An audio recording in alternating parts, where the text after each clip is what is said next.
Hello, everyone, and welcome to our episode today. I just scared the living hell out of my wife, who did not realize that that's how energetic I get during my introductions.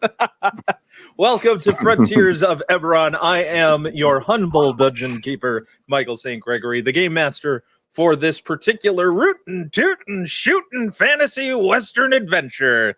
And what an adventure we have got for you tonight. So, stick around, grab your favorite snacks, mosey on up to that old computer there, and let's get ready to be diced.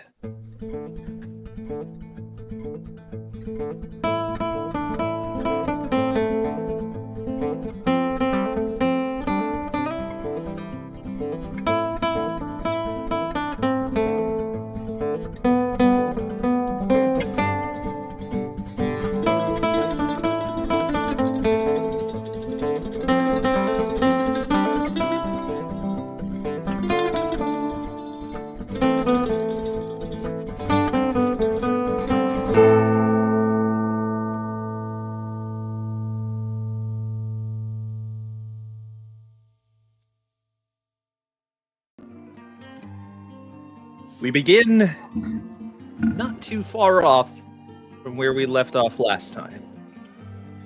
Another day has come in the bustling town of Wormwatch, in Hope County, the nation of Kabara, in the shadows of the End-World Mountains. Strange and unusual goings-on have piled up in this town. And now it seems that things are starting to fall less into coincidence and possibly more into the realm of conspiracy. The more in-depth to the supernatural that our neighborhood watch of deputized citizens seem to find themselves, the harsher the repercussions, some finding firsthand.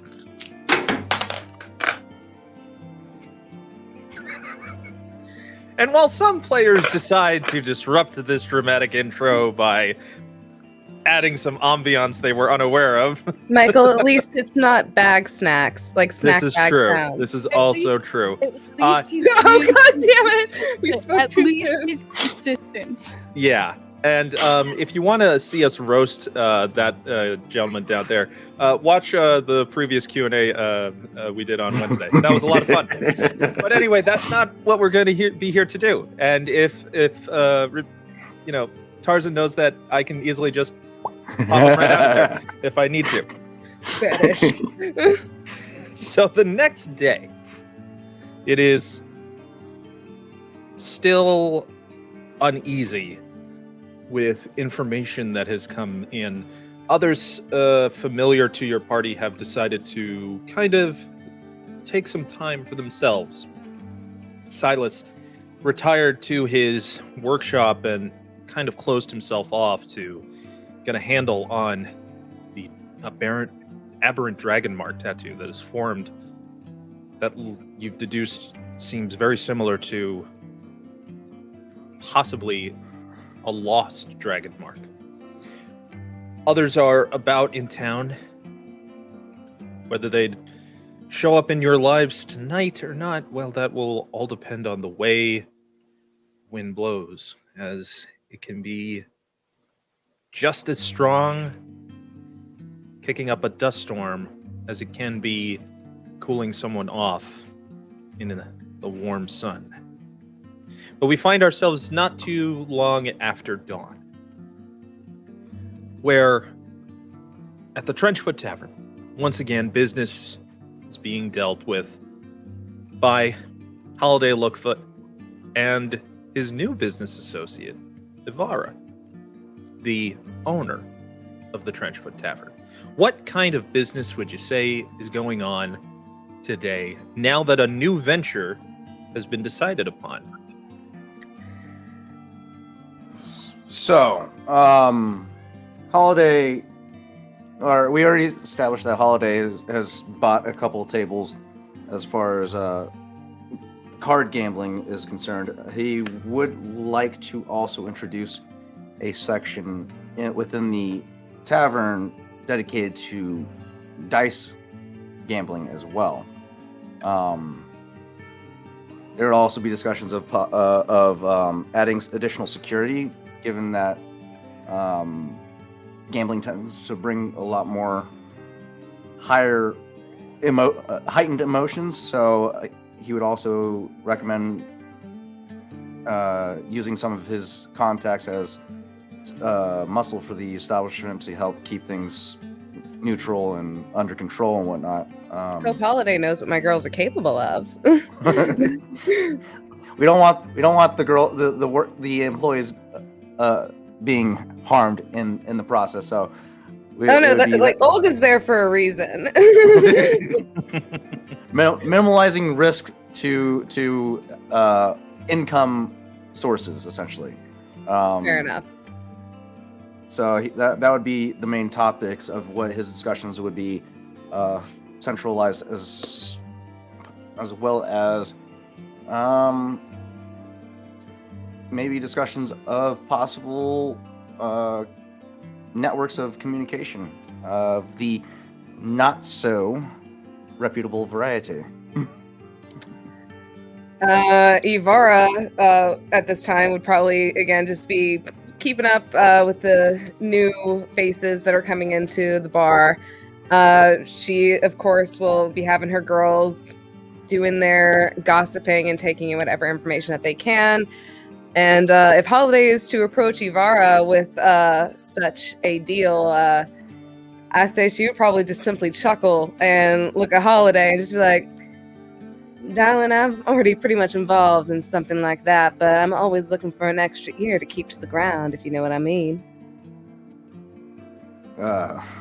Holiday chuckles, takes a sip out of his whiskey carrot juice and with a dash of honey in there. I don't know how that would taste. I'm gonna have to try this now. Did we establish if that name has a drink? Drink has a name rather. Bunny Mary. A Bunny Mary. Yeah, I already gave you a point of inspiration for that last time. I my god! I'm not doing it again, but damn, that's good. As a former bartender, that is so beautiful. I'll have to try for those of you who are unaware, Holiday Lookfoot is a heron gun, so this is quite appropriate. So in character, I love it. But only he can call himself a bunny. Oh yeah, no. Yeah, Master Bun Bun. Holiday demands the utmost respect. Exactly. As he doles out the same amount of respect for everyone he encounters. Unless you're cheating him out of his money. If you get drunk, does that mean you have to have hair of the hair?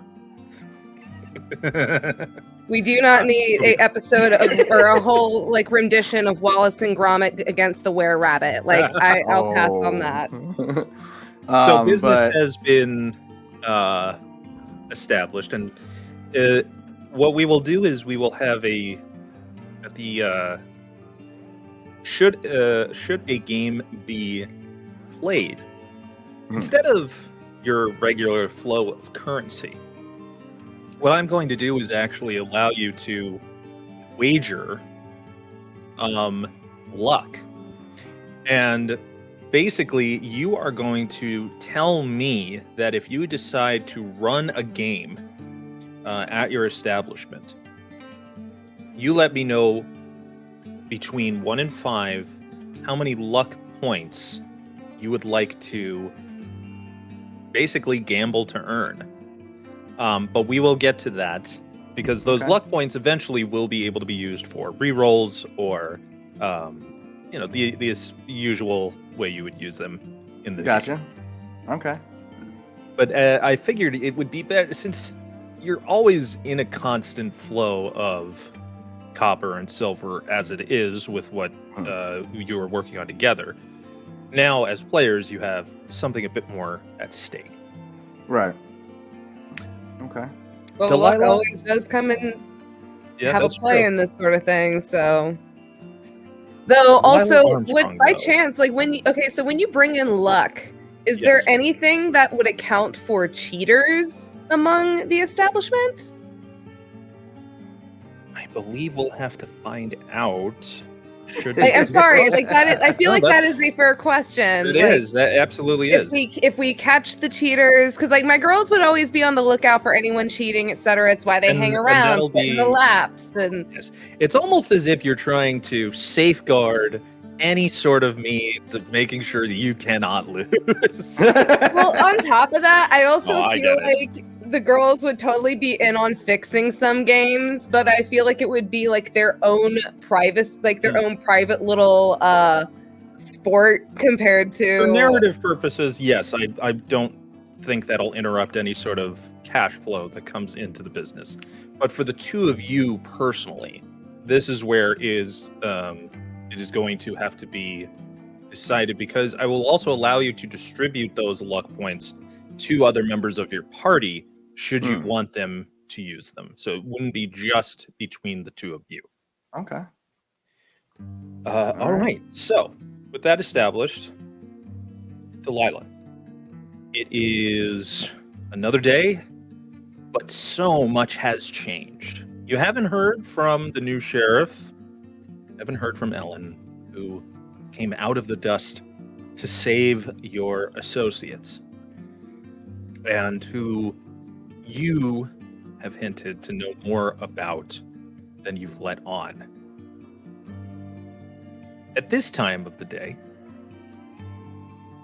what is Delilah looking to accomplish before heading to the Trenchfoot Tavern?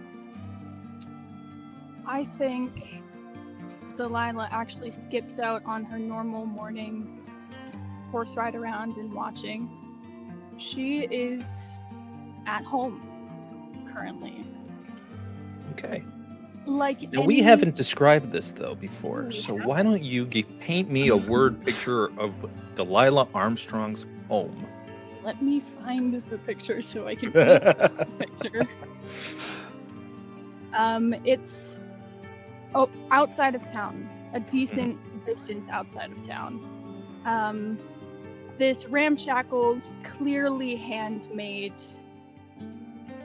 cobbled together cabin that has a little addition on the outside where wood is stacked. The roof hits all the way to the ground. It's covered in moss and flowers occasionally. It's a mix of wood and mud and stone in places. It looks ramshackle but not run down. Right. Okay. It's in the forest. It's not like out in the plains. It's right up against. It's pretty close to one of the cliff edges that is outside of town. There's a trail that leads up to her place because she's traveled so often that there's this little trail at this point. Right. And what are you doing at home at this time? Inside, near a window, so that she can see it better, is she's cleared all of whatever she had hanging up on her wall, and there's newspaper clippings and handwritten notes and ledgers and things just kind of tacked up, almost like a detective's like murder board. Right. There's a picture of Miss Vitae. There's one of Clint Hiltwick, Brother Mason, which is more of a hand-drawn sketch than any newspaper clipping. There's just little notes and tags everywhere. It looks like a mess, but she's just sitting in front of it with her notepad in her lap, tapping it with a pencil, just trying to make connections and make it make sense in her brain. Give me an intelligence roll. Just straight intelligence. Actually, you know what? No. Add insight. We'll do the insight modifier. That'll be something.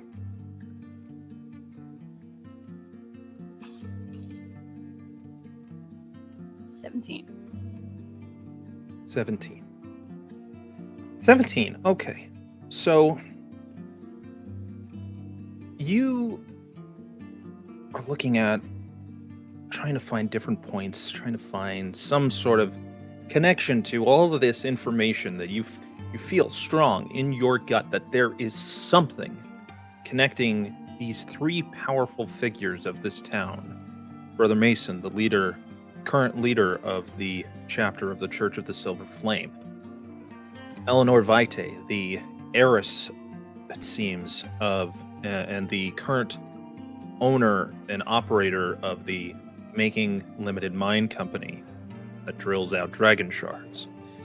And Clinton Hildwick, the director of the Institute of Arcane Studies and Research, which locally in town is just known as the Institute. Or to some, that fancy building where strange things may happen. Then again, some have said the same about the chapel, and even in the mine. And you realize while you do have official paper clippings of an image from Kornberg Chronicle discussing the Institute making its arrival into town upon the establishment of Wormwatch and helping it build, and then the coverage of Eleanor Vitae showing up into town as well and changing hands of ownership.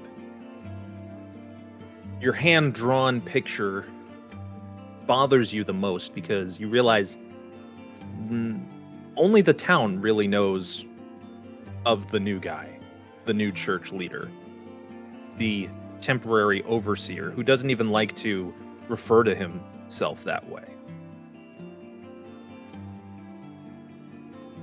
Give me an investigation check on your drawing.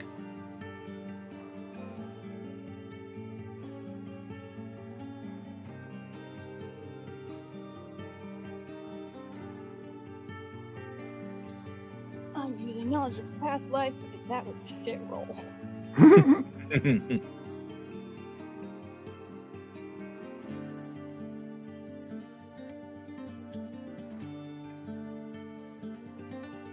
It's only an 8. You just, in the time that you briefly sketched out, it bothers you that you just weren't able to really make enough of a thorough symbol for you to, and that way you have the picture of him burned in your brain in regards to the way you like to scout and watch people in town. Something about the fact that you just have only this.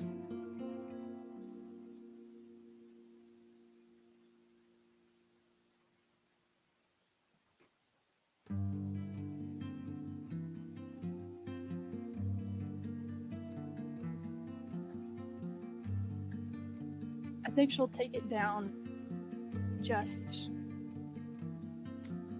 staring at it as something in the back of her brain just keeps bothering her.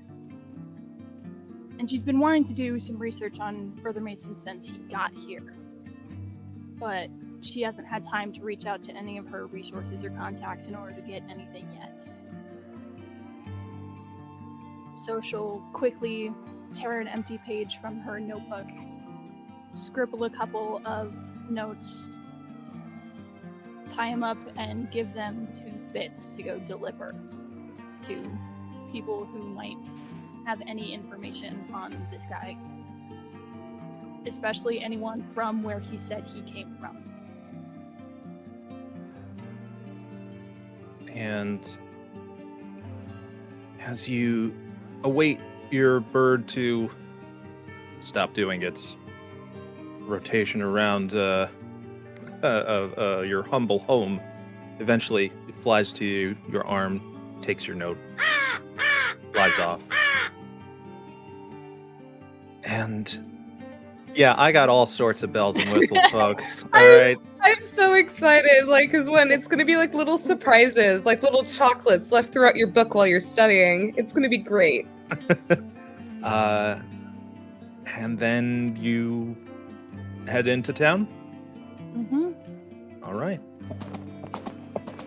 So you Oh my. ride thinking, What? I'm gonna do it. All right. Yes! Ambiance, awesome. folks. Immersion. Theatrics. All in the. I mean, you're already all in costume. I got to step up. It makes me so happy because, like, oh, That's so sick. Regardless, Ivara and Holiday, you do eventually see that a familiar face comes through the doors. You guys can immediately pick up. Delilah doesn't sleep, and you know this, but she has deeper bags under her eyes than normal. Ivara walks up to Delilah and, as usual, her usual cheerful self. She's, well, hey there, Delilah. How you doing today? You look like you hardly got any sleep. At least less sleep than usual. You doing all right? Too many things now. Darling, your mic went out for a moment. Do you mind repeating that? Too many I know- things. Not enough time. Oh, honey, I know what you mean. With so much going on right now, and with this new business deal I got going on, I completely understand where you're coming from. But anything I can help you with today? You want some water or coffee? I'll take a coffee. All right, honey. I'll get some girls to serve right up for you. And she's gonna walk over and get the bartender to serve her up a large mug of coffee. No issue whatsoever. It is wonderful. The coffee beans come imported from the jungles of Kubara. We You bougie, pulled a baby. few strings to get some of that good stuff. Especially for our one of our deputies. Speaking of which, you do all share, I believe, the knowledge that the sheriff has kind of decided to take rounds around town. So you're all aware at this point that the new sheriff, Alan, is not available at this moment. Yeah, that's all. Holiday Delilah, upon we take a seat at close to wherever Holiday is, just in case any conversations or anything, including her, needs to happen. Holiday is currently just sitting at a table near the gambling tables, just providing oversight, essentially. Seeing Delilah walk in, he flashes it, or he tilts his hat at her, puts a cigarette to his mouth, whips out his wand slinger, and ignites a little fire cantrip, just a small scale, and lights a cigarette with it. Holsters his Classy. wand. Love it. Of course, he's an eccentric. Hey, Got like it. he's got From the Solanas. clothes, like he's got the moves. He's Like from it's all Solanas, Shania the Twain full ever dreamed realm. of. That's nothing but fancy. I mean, like, Faye in this world might as well be, very southernly Georgian type, I love it. That's a good comparison. I like that. But yeah, he takes a long drag from the cigarette, blows out a cloud. Good evening, Delilah. It's always a pleasure seeing you around town. It's technically morning, but Whatever. Morning. Have you ever in the South? We never use the correct time of day. What are you talking about? I'm just saying, so none of y'all are confused. Time is irrelevant here. We just kind of roll how we see fit. Pretty much. There we go. Pretty much. There we go. She'll just sit down, take a sip of her coffee. Anything fun going on up here? Would it be safe to assume Grimsby is currently collecting the book from Alfie? Grimsby, conveniently Right. at this narrative time, does come in saying, this hulking mass of a dragonborn individual who you have decided to clean up, I'm sure, with some nice clothing and, Oh, yeah. only the finest for your employees. He's can still be seen just being a bit uncomfortable in the suit. That is just like, even though it was tailored for him, he does not wear suits. Mr. Luckfoot, I took care of that business for you. And he hands you essentially a book wrapped in parchment, or rather in leather bound, and hands it to you. I gotta say though, this is, I mean, I get it. Like, I know why you want us to look. Like, I don't know. I just gotta get used to it, you know? It's just... Why don't you just get him a trench coat instead of a suit coat? I love the thank you, voice Miss that you've Armstrong. chosen for this guy. Just yes. Suit coats are confounding. Give him a trench Thank you, Miss coat. Armstrong. Looks I appreciate fancy. that. Yeah, it's just, you Miss- know, some sort of duster maybe, or... I don't know. Mr. Grimsby, please, you are a fine, dashing gentleman in a suit. I just got to have my entourage, as it were, reflect the same appearance as me. Ivara's gonna take whatever drink Grimsby usually drinks, and she's gonna bring it over to him. She'll place it in front of him. She goes, I just gotta say, for a matter of fact, Mr. Grimsby, I think you look rather dashing in that suit, darling. Mm-hmm. If a Thank you, Eberron. red-scaled dragonborn could blush, that's exactly what you could tell from their body language. See, Mr. Stands a little Grimsby, bit taller and prouder. Thank you very much, Mara. No problem, darling. And he He catches impresses himself. a lady and he says, more "Yeah, than a sharp-dressed dragonborn, my friend. no, Just saying, a fancy duster might make him more comfortable. Duly noted, Deputy. Maybe perhaps if we go out in the field, but if he's in my establishment, I like some nice dressed men walking around here. I'll be on my way." And he just goes to like guard the front door. Thank you, darling. You're a sweetheart. Little Great work as always, extra in his step. Mr. Grimsby.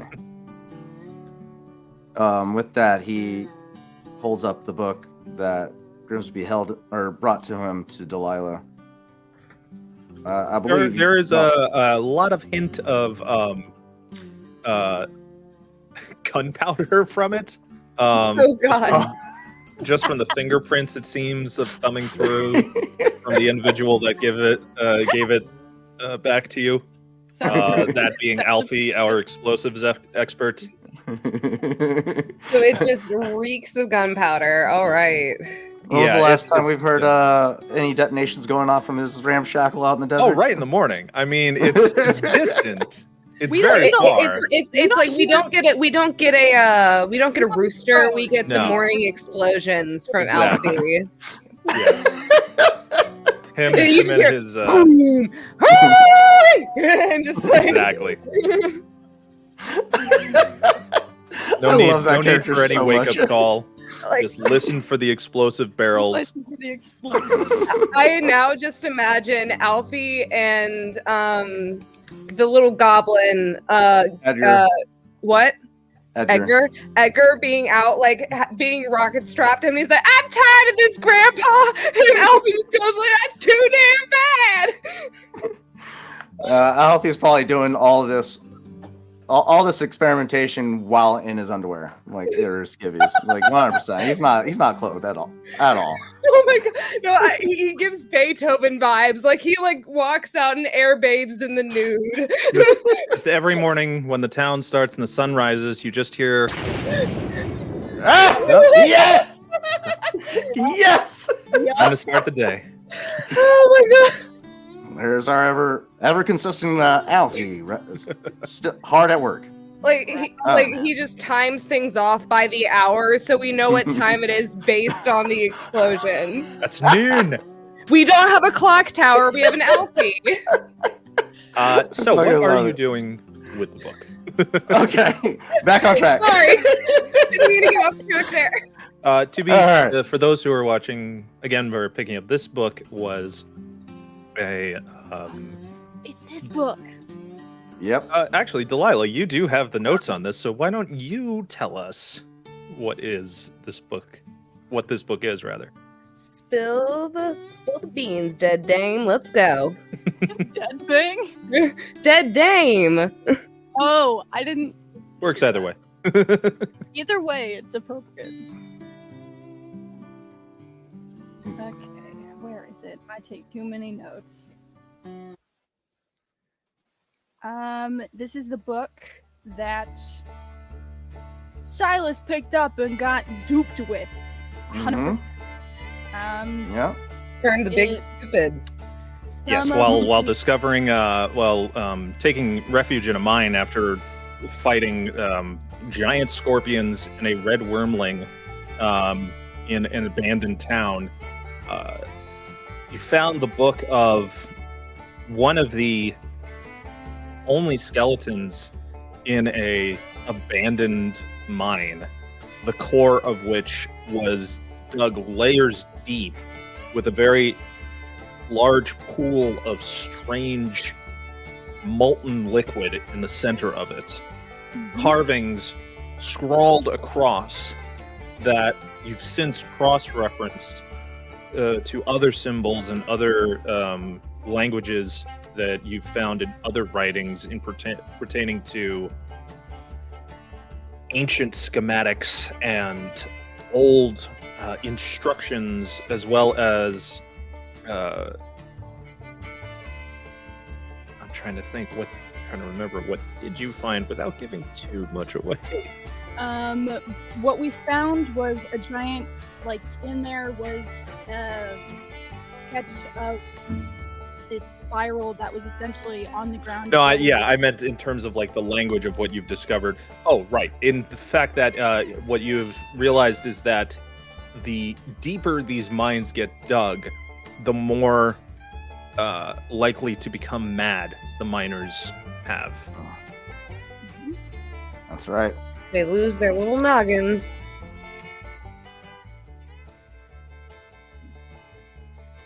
So, All right. what Cool. exactly are you looking for, sir? That's right. We wanted Holiday to look into this book. What was the reason, though? I need to go back through my notes once. Wasn't it because technically, wasn't it Fey magic that was affecting the whole mine, if I'm not mistaken? No. Or it was Oh. Fey magic that like affected Silas, I think?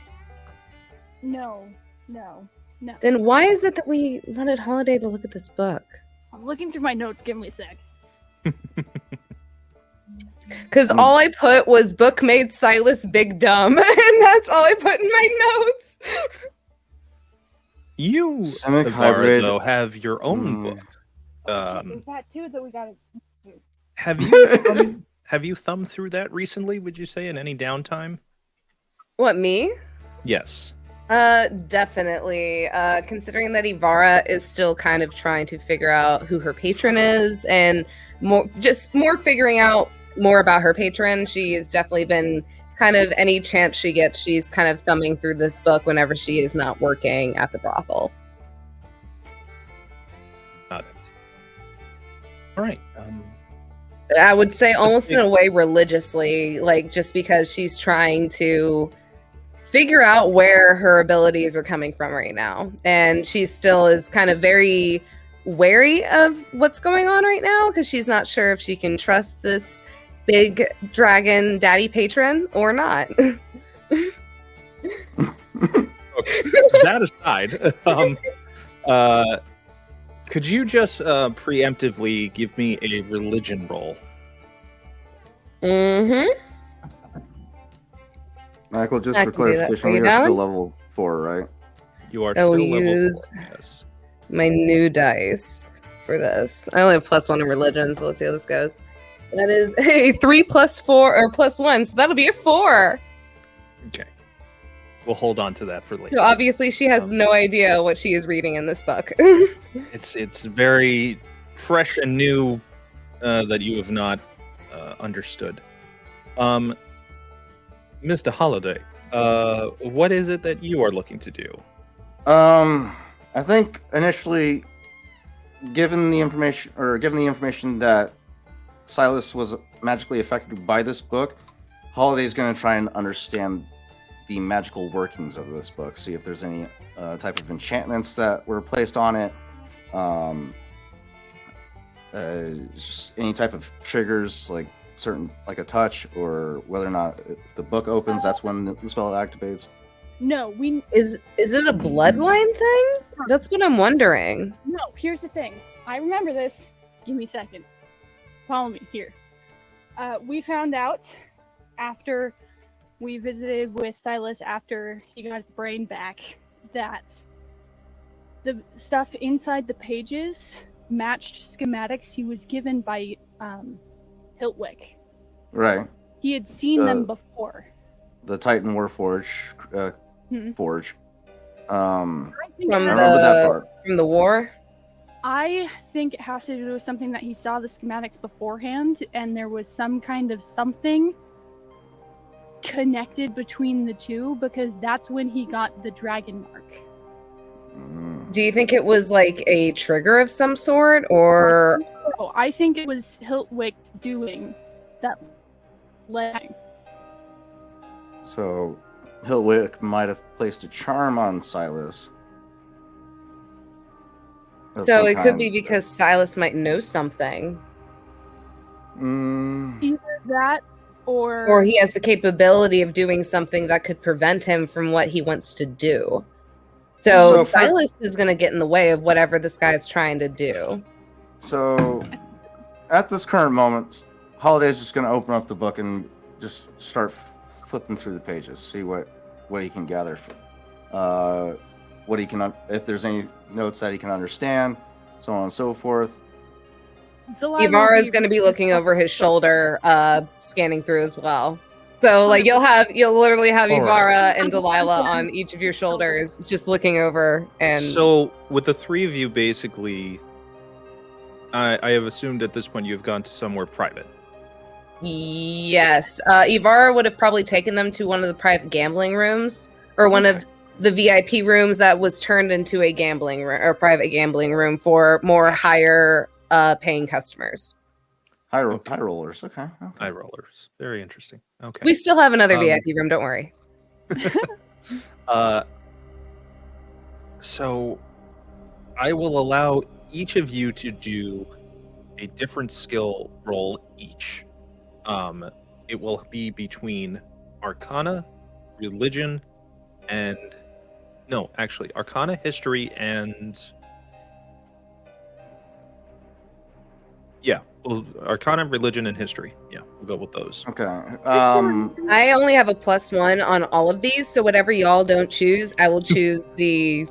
History is the only one I'm proficient in. Okay. So, what I'm doing. Holiday, what are you choosing? Before we go any further, Delilah, what's your modifier for History? It's only +2, but it's the only one I'm proficient in. The others I don't have any adds to. Well, I got 5, 7. Okay, I'll go with Arcana. Okay, so you're going with Religion, Delilah, or History? What? History.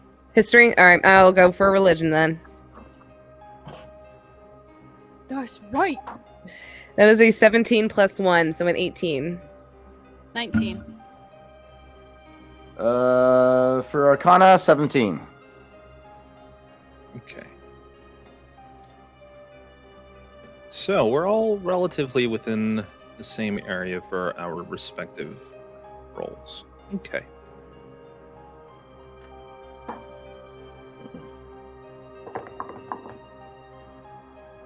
We'll start with Ivara. Okay. And you chose what? I chose religion. Yeah. Religion. Okay. Scrolling through this book, which, after knowing to avoid the last several pages, which is where these were the pages that ended up being read by Silas, that gave him that make you big dumb. Got it. that reaction that incapacitated him. You see that these notes are from an assistant, it seems, to the. Well, these are first the things you all discover. The notes itself are from an assistant to the Making Limited mining company by the name of Jackson Harbinger. Jackson Harbinger, it was essentially someone who was meant to go in and assess the mines, their value. He was an auditor.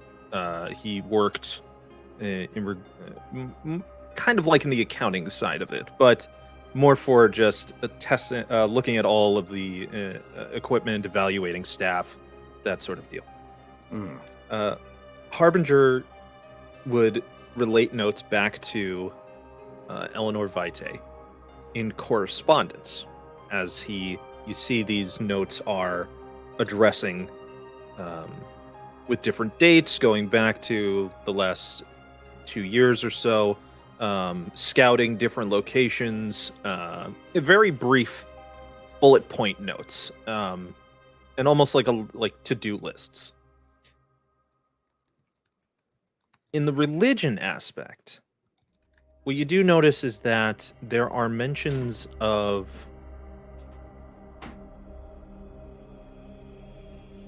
things that apparently go by different names, but seem to be an artifact that it was trying to identify.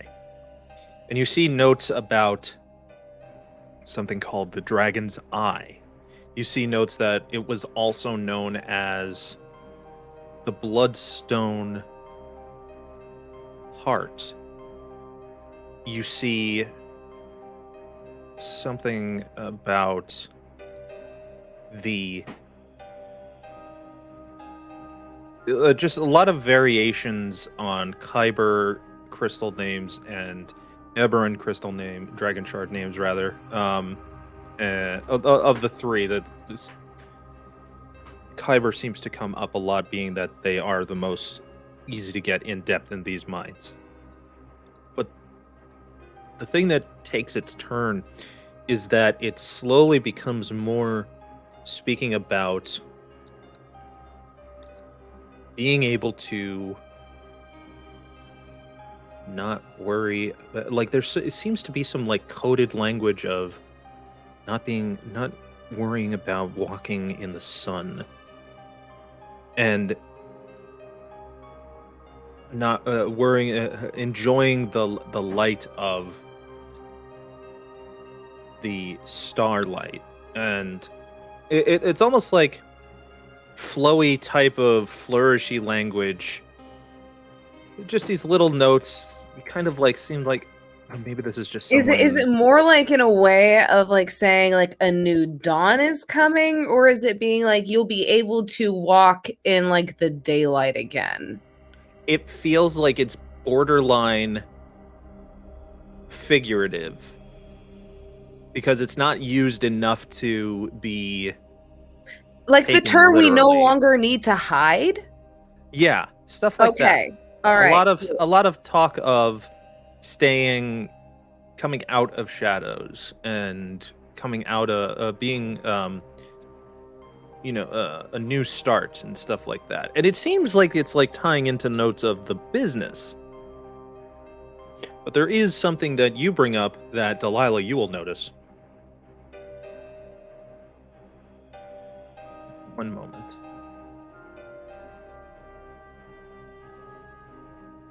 There is some verbiage that's used that talks about these new ventures will allow us to be born again in the wake of Orion's folly. Now, to the two of you, the language before the mention of Orion sounds very similar to what Brother Mason was saying in his first public congregation meeting. Orion, however, is the name that you have learned, Ivara, this patron that seems to be trying to communicate with you. Can you spell that for me, please? Aureon. Orion. They have identified themselves to you as a bringer of law and lore. And what you've come to imagine is the beautiful blue dragon inscription on your book matches the kind of mythical history you've looked into in regards to what this possible patron of yours may actually be. So that's what you'll discover from that. So we're going to go around and then we'll allow you to digest it all. Interesting. Delilah, what did you roll and what was the thing you rolled for?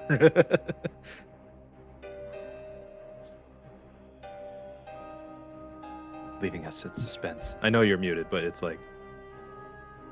Silly goose. Oh, I thought you were trying to unmute yourself and you didn't realize it. Oh, okay. I didn't realize I was muted. 19 history. 19 history. Okay. So what you find are notes about dates and times of trying to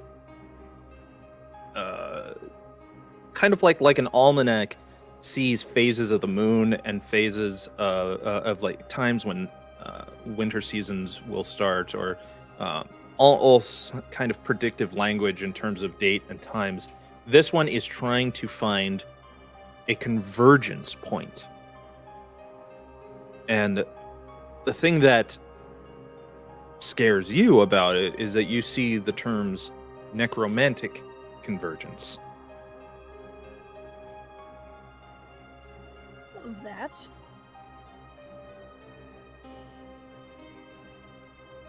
Mr. Holiday, and you did Arcana. Correct? 17. With a 17, something that pops up in yours as you kind of are looking for repeated terms. And the one thing you do find is that something being pointed to over and over again feels like notes that are trying to devise how to activate something called the Deathbound Phylactery. Activate Deathbound Phylactery. Yes. Very interesting. Very intriguing. Don't like that at all. Not one bit. Deathbound Phylactery. All right. And does this Deathbound Phylactery sound any familiar to any particular studies of magic that Holiday would have been exposed to? Only what you could assume by the word. However, you've never heard of anything like this before. Okay. Interesting. He'll take note of that. He'll take note of that particular phrase. Save it for later. See if he can dig up any context that would have any more information on any possible mentions at any other regions in the land of a Deathbound Phylactery or whatnot. So he scribbles that phrase. Actually, he scribbles it on a piece of paper and tucks it into his vest for when he meets up with Mr. Grimsby. Okay, so your information you have amongst each other. What would you like to do?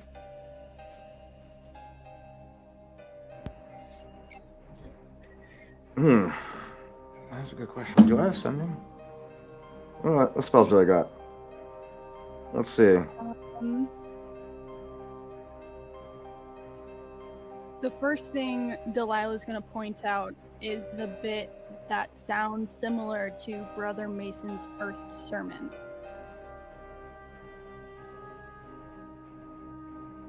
Because it's a further tie to connections between people.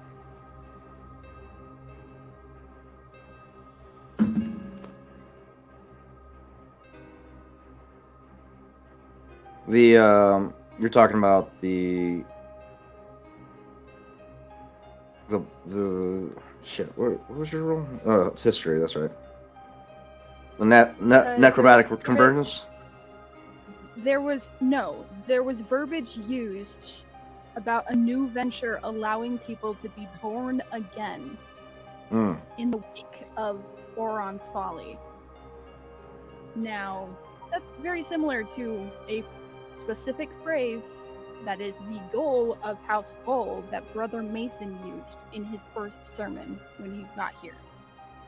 I will say, if you do go about mentioning that, Ivara will probably mention her translation about walking into the sun and coming out of the shadows, like something is about to come out of hiding, like something has been waiting for something like this, and see if there's any sort of connection between it.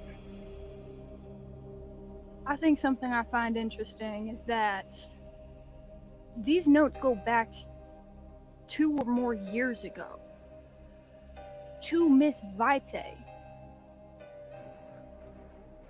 Yeah, Do you mind if I keep the journal for when I go visit her soon? I'd like to bring this up. As a deputy, the evidence is all yours. I'm just looking into it, providing an extra eye. Delilah, darling, would you mind if I came with you whenever you visit Miss Vitae? Something tells me that we shouldn't be going off on our own when it comes to talking to these people that are supposedly on this list. We don't need anyone else disappearing on us now, do we? I was planning on taking Ellen, but she's on a little bit of a tour of her own. So, I don't think it's a bad idea. Miss Vitae doesn't like me much anyway, so it's safer for me, if nothing else. Darling, I think it's safe to say Miss Vitae don't like much of anybody that's up in her business. And I just happen to be the nosiest person in town. Oh, honey, I know what nosy is, and I'm just as bad as you are. So if anything, I think we'll be 2 peas in a pod on this mission. Been meaning to talk to her for a while, but she made it very clear unless I had professional business to bring up with her, I was not to speak with her. Well, right now it seems the town might be in danger from this, and we definitely got a few reasons to talk to her, so she better start talking. I have solid evidence now, so I can actually bring it up. Oh, Delilah, I can't help but just admire the fact that you are just willing to call out everybody's bullshit in this town, and I can't help but admire it. If you could see what I have at home. Oh, honey, I don't even want to know what you got on me. That's for another time. In light of these events, I suppose having an extra wand at your side wouldn't be unwarranted. I suppose I could join you on this venture.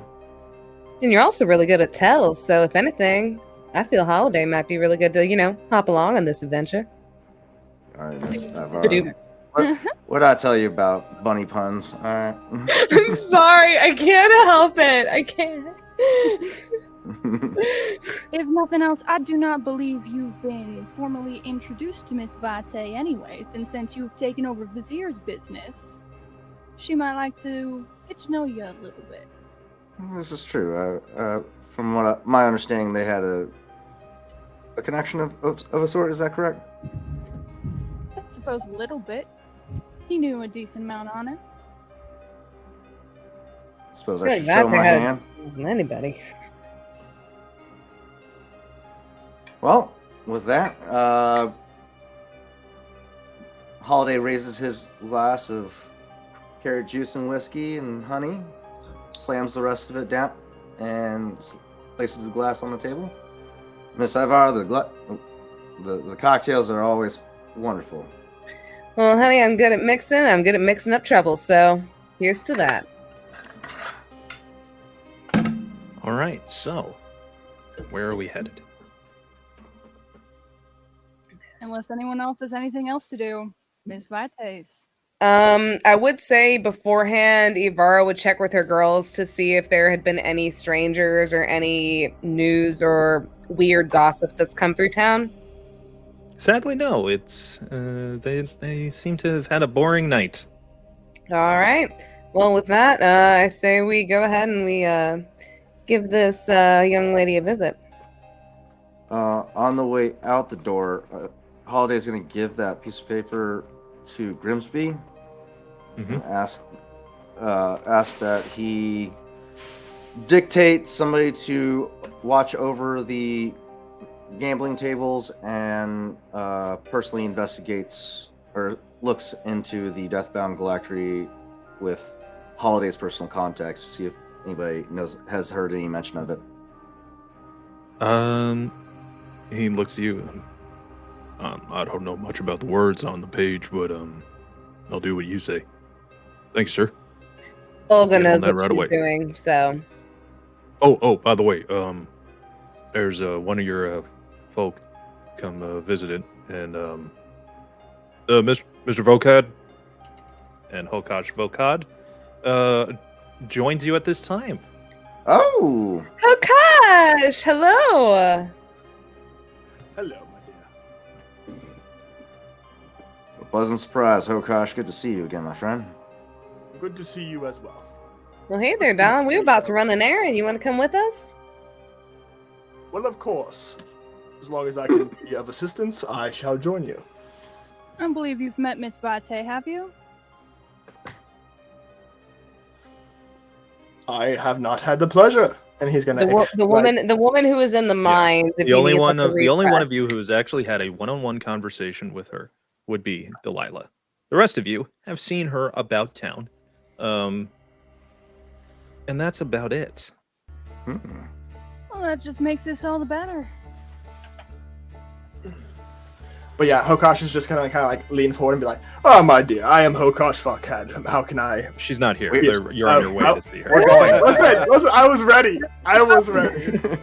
But We're on the way there. there is They're a already- girl that one of the employees of Avara who's just, I am charmed.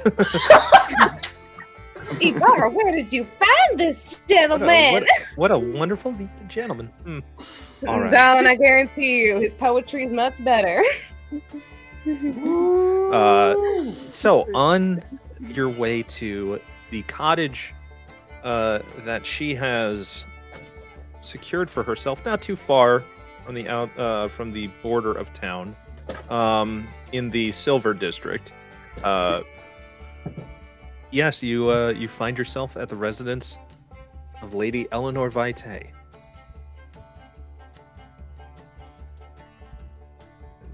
Holiday disappears into the ground. Just Oh, gone. did he have snacks Buddy's gone. again? Just straight up gone. I No, think like he he's- straight up disappeared from the stream. Like not Oh, even he like didn't just ba- turned his he camera didn't off. banish him There he into is. the death form? I wasn't sure if you were putting him in timeout again or something. No, I didn't do that. Snacks haven't been brought out yet. As we arrive at the cottage, Delilah will just knock on the door. Simple knock on the door, and in a very lovely but simple dress for the day, the raven-haired, fair-skinned Eleanor Vite greets you at the door. Don't do it. Don't say it. I knew it. You can't escape No. it, Michael. Respectful smash, my good sir. no, just Y'all go to Smash. jail. Y'all go straight to jail. okay, bring it on. I'm immune to this. Fine. Yeah, check the fit, baby. Check the fit. All right, enough. That's why your TikTok handles are located at the bottom, so they can all see and follow. And please do. They are wonderful people. Oh. There are also thirst traps of these characters. Lord, give me strength. The face. So, Advertising. well, hello. And what do I have the obligation of speaking to you all for on I this don't believe you fine day? officially met most of the people in my troop here. I also have, and she'll raise up the journal, a little bit of business to discuss. All of us are privy to. They're helping me out. Do you mind if we come inside?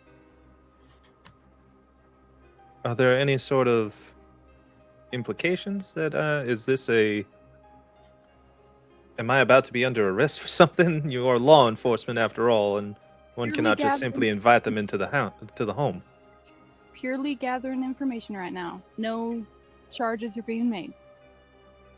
I should say not. We do have an understanding, Miss Armstrong. We do. I would not be here otherwise. Very well. You may enter.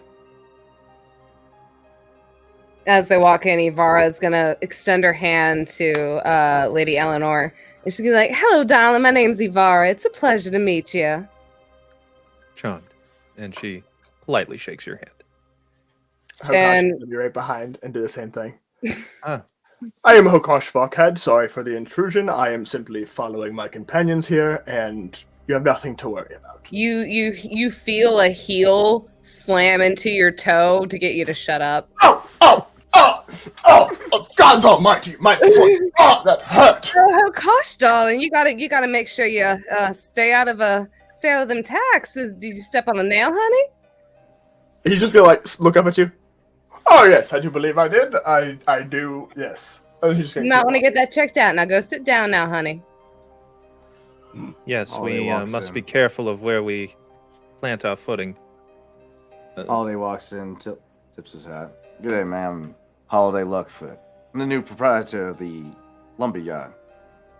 Yes, you are the one who took over for Mr. Vizier, from what I understand. That is correct. And how is business at the lumber yard? That's a good question. How is it? Production going smoothly so far? As far as the town knows, it's a great business.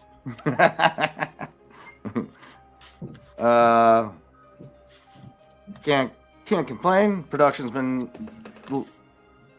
labor's been efficient, making great strides in the production. In not production. What is it? It's the Mr. Luckfoot, No, you do production. not have to put on airs for me, sir. I'm personally understand. trying to remember the lingo. I understand that you are a gentleman, and I shall respect as such. Please take a seat. And she brings you all basically into this drawing room. And the style that you see is very. First of all the curtains are drawn. They're shut. It's lived in, and there's belongings. It's got like a bit of a Victorian vibe to it, in one that can be afforded in such rustic surroundings. But she certainly is not one to shy away from her own income. Fine furniture, carpet. It's just the rugs are of very fine quality. Just everything has this vibe of rich and money surrounding it. Oh no, KJ's gone green. It's fine. I'm fixing it. I must say, Ms. Vita, you have a delightful taste in luxury. Well, I do believe that I have worked hard to enjoy the finer things in life. Would Ivara would she be able to like roll, I don't know if it would be like a investigation check or a history check on any of this furniture to see exactly if there's a certain background where she came from? I mean, you're all in pretty close quarters, so she kind of can see anybody scouting or looking around to kind of Being nosy. get surveillance of it. Well, if anything, she's Um, more just kind of admiring the furniture, seeing if she recognizes any of the craftsmanship or anything like that. That's She more will- along the lines She of will what I'm take a note of your wandering eye and just seems, Miss Avara, if you are any questions about my decorating, I know that you have an eye for comfort in your establishment as well. Darling, I have never seen such gorgeous antiques in my life. Is this handmade furniture? And she immediately kind of and Ivara, I would say, has been she loves keeping things very homey in a way for her brothel, and she kind of has she kind of loves home decor because she wants to make her customers feel at home. And it's just she kind of goes on a little bit of a banter about different kinds of furniture that she's found in antique shops and stuff like that. And she in a way she genuinely is interested in the history of the furniture, but not for the reason that Lady Eleanor would think she is. So you're basically trying to pull context. Okay. Yeah. Yeah. Well. This is all Brellish. I do find myself to be a fan, or rather a admirer of the king's own tastes, as it were. And although I know this piece right here, and it's just kind of like Fabergé egg almost. This piece is from Droam. I got this in an auction. This elven crystal work here is directly imported from Onder. I have a few pieces of paintings from Thrain, and some of the woodwork and the furniture is crafted by druids from the Eldine Reaches. I have a taste, and I like to maintain that taste. Well, Matt, I tell you, honey, you got some incredible taste. She's going to kind of go into a little bit of the elven work that she pointed out. And she's just like, I remember my family talking about this because she is half elf, but and she does have a little bit of knowledge of some labor and work that her family did when she was younger. And she's just going to kind of blabber on a little bit about that. Again, she's just more taking in where she could have gotten this, what places of the world she's been in. That's pretty much all she's trying to gather, while kind of more just saying that she is admiring the furniture. She wants to see what kind of history she could gain from these kinds of custom pieces that she's acquired, because from what it sounds like, they are very original pieces. I will say you can give me investigation on that. All right. Investigation. All right. That is a 19 plus 3, so that is a 22. You see that the oldest pieces seem to be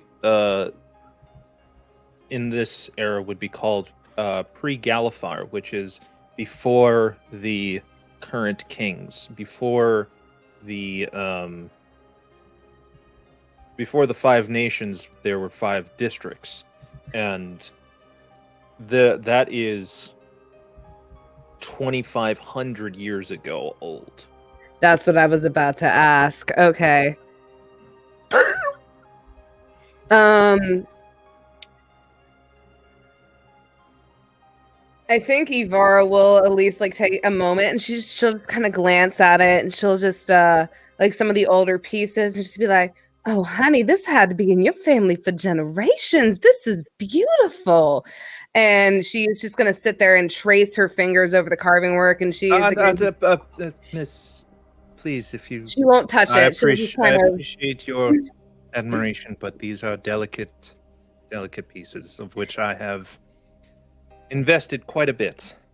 Yes, ma'am. I'm so sorry. I get carried away. It's so stunning. Your house is gorgeous, darling.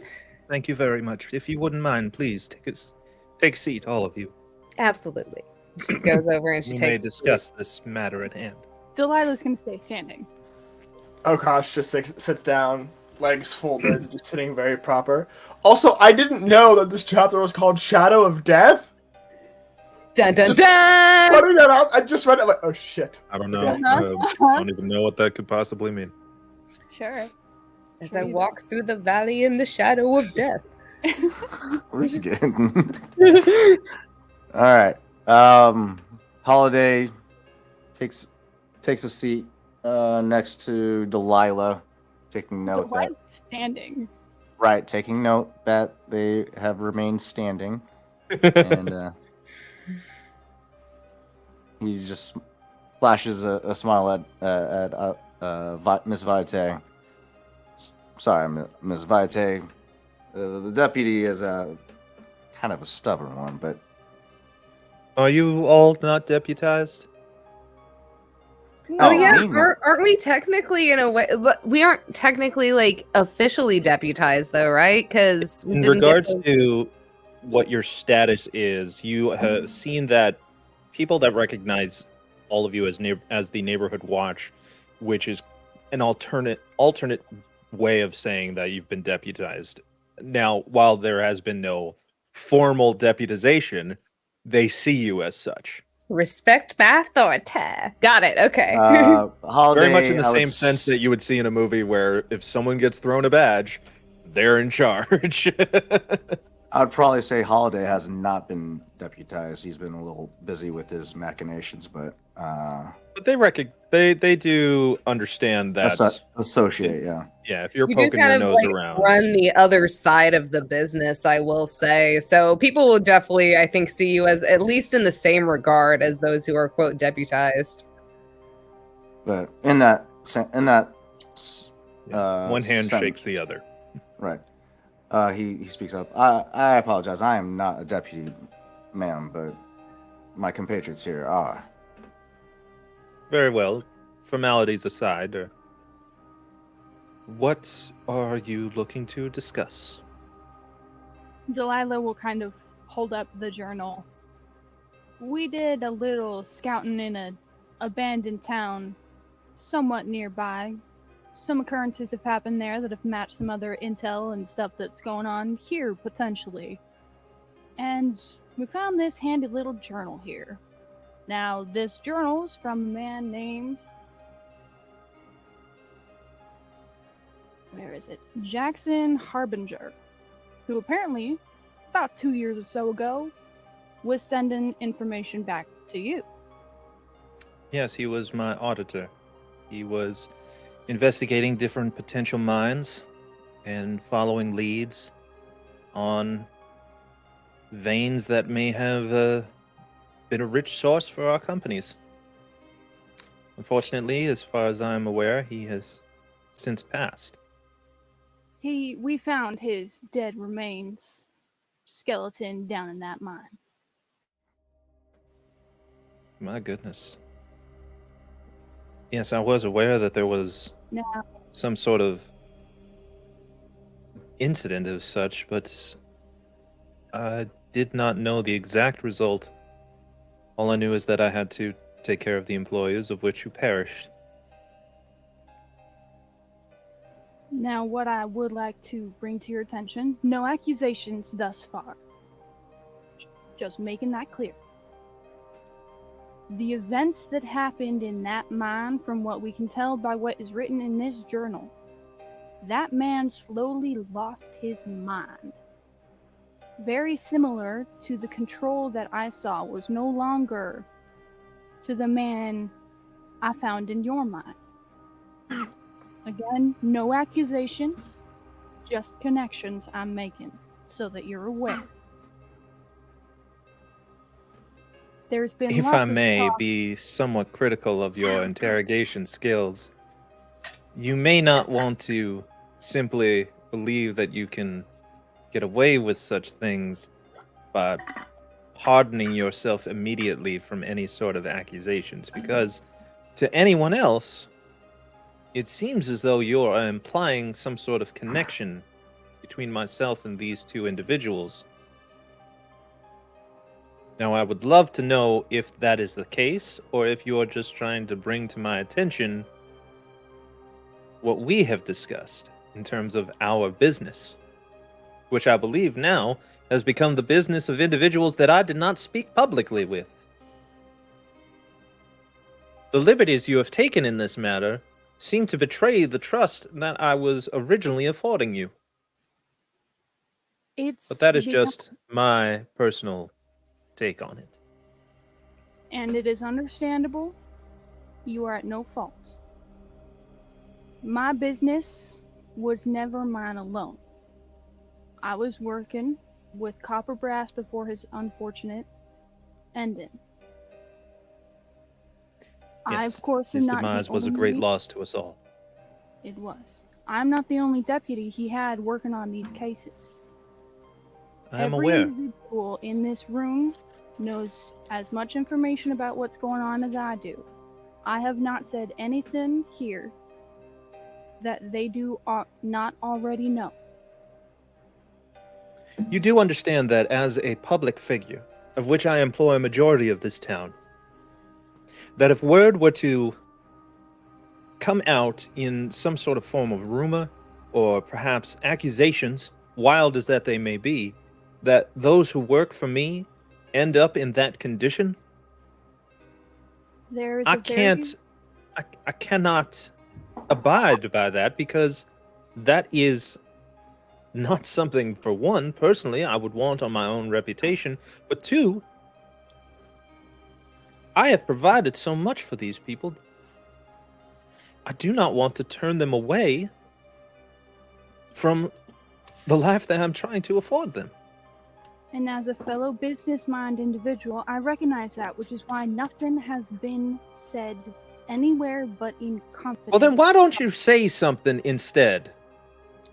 What do you want me to say? Let's get to the point, because frankly, words like this are starting to trouble me.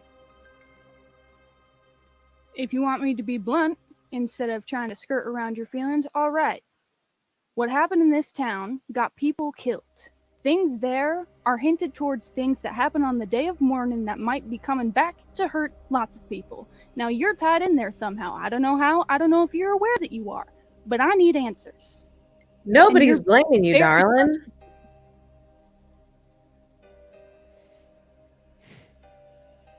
I do apologize. My temper does seem to get the best of me, as I am an individual who,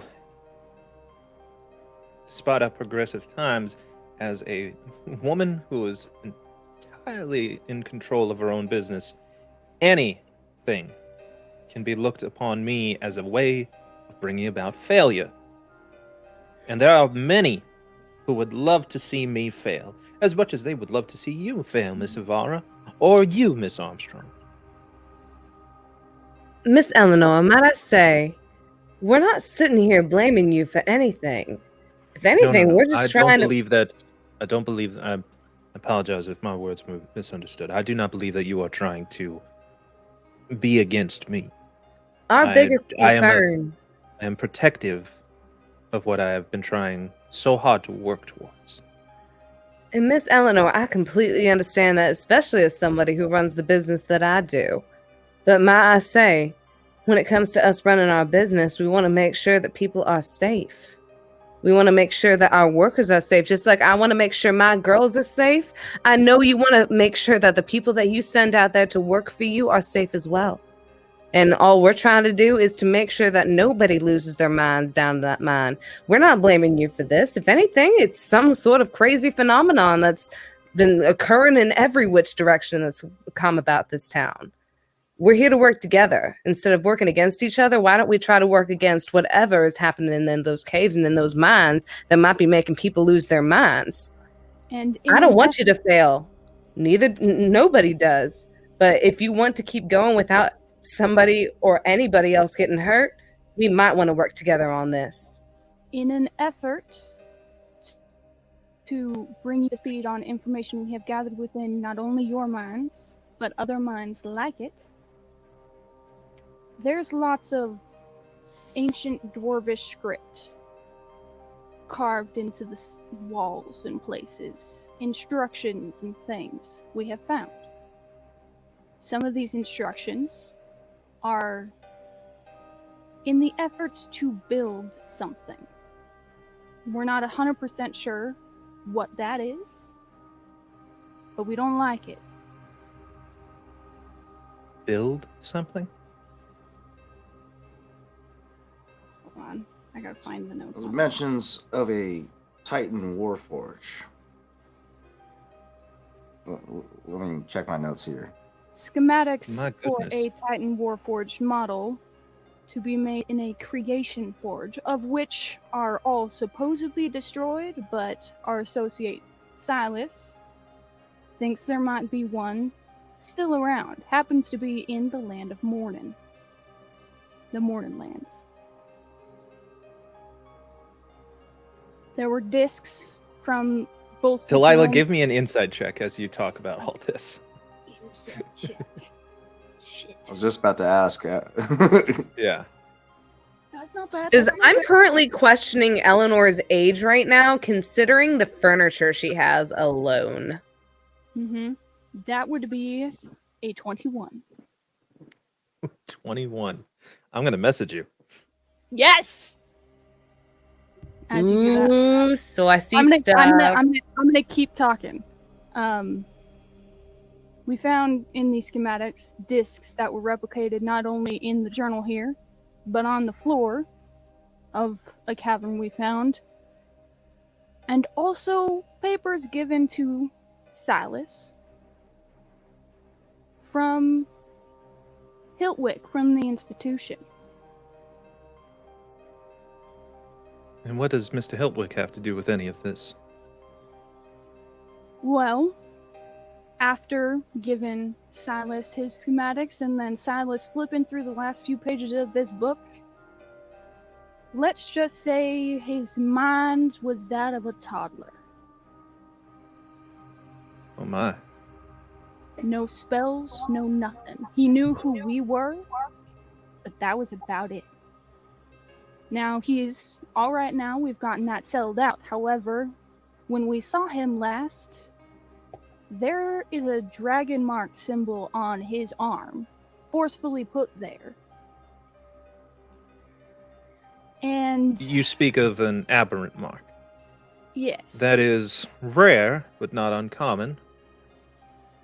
Since, Well, the for fact that it was long time. forcefully put upon him, and just speculation, has ties to House Bowl. I don't like the suspicion that puts on Hiltwick. Nor do I. You are using words that are never spoken in polite company, let alone in even the most unlight. These are terms that would make even the most pious individual feel outraged. And now you See, the understand- barons of the houses, there is a reason why they don't speak of that house. Now you understand why I've been so careful and close with the information I've been gathering, because I don't know how tight-knit any of these events are with each other. Thus my hesitation with investigating your institution. I didn't know if I could trust, and still don't know if I can trust you in full confidence. But as you Well, are I a appreciate your prominent candor. as you are a prominent member of this community and somehow tied into this, it's about time you were informed at least a little bit on what's been going on.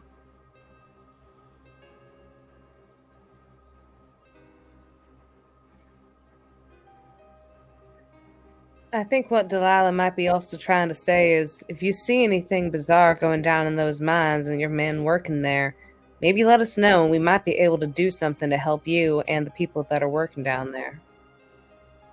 We all got to work together, or else this whole entire town's going to fall if we don't figure out what's going on. Especially if you notice any of them carving into their own skin. That, I think, is disturbing on any level, Delilah. Something we noticed and information we've gathered. These words trouble me. The clerics in this town have been very helpful in regards to the treatment of my employees. The severity of which, though, I willfully ignored so as to not become too emotionally distracted from the business that needed to take place. But now it seems those matters are unavoidable. And for this, I do apologize. Because, as you said, I am a prolific member of this town in the short time that I have been here, and I owe it to them. As I owe it to you, to be transparent. Mother, forgive me for this folly of mine.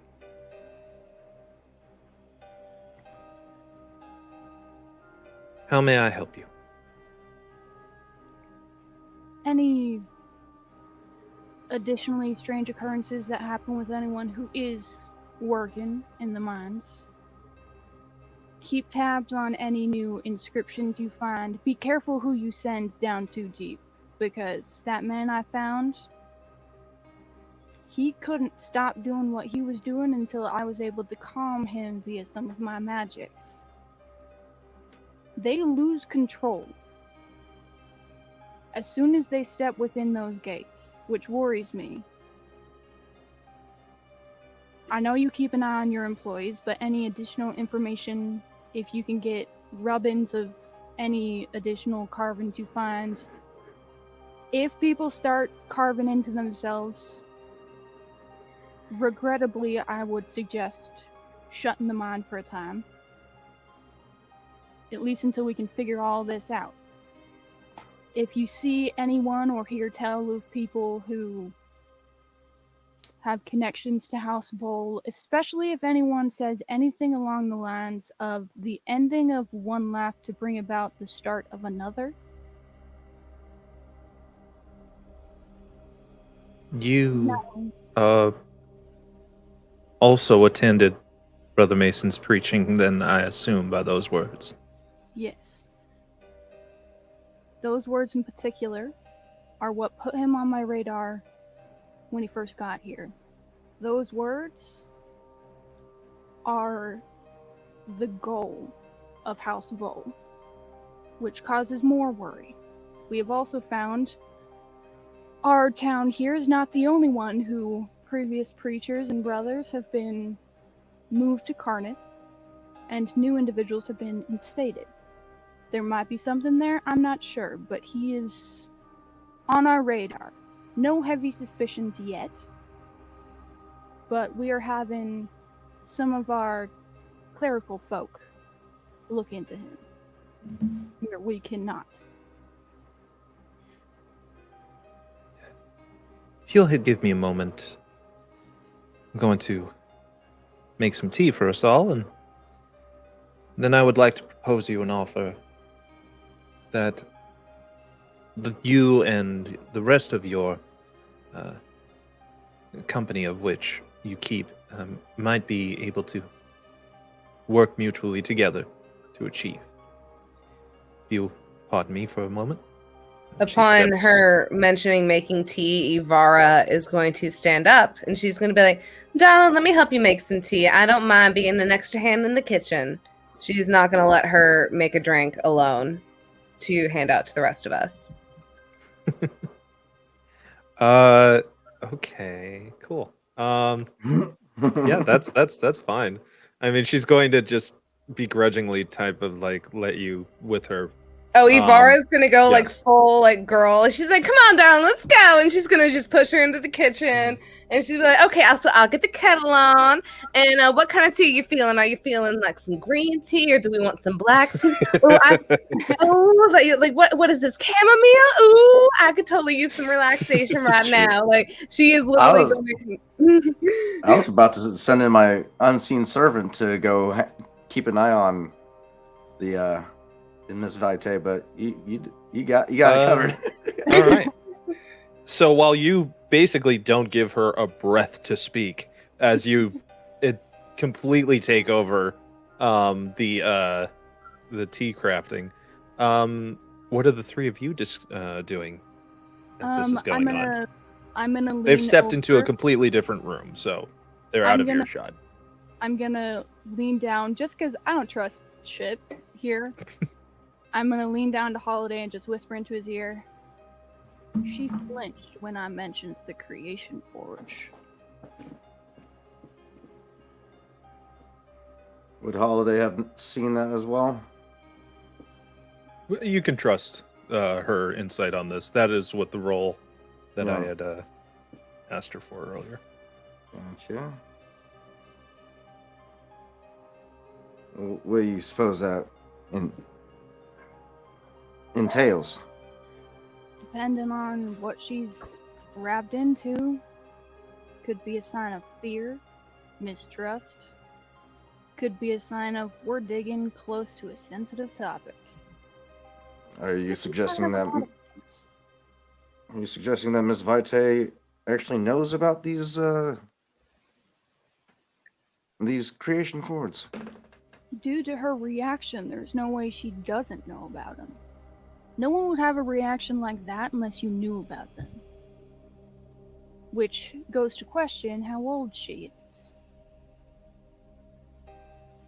And bring me up to speed. Has any mentions of these creation forges been brought up to the town? No. In fact, that is probably the last thing anyone in this town, in terms of the common folk, as it were, the working class,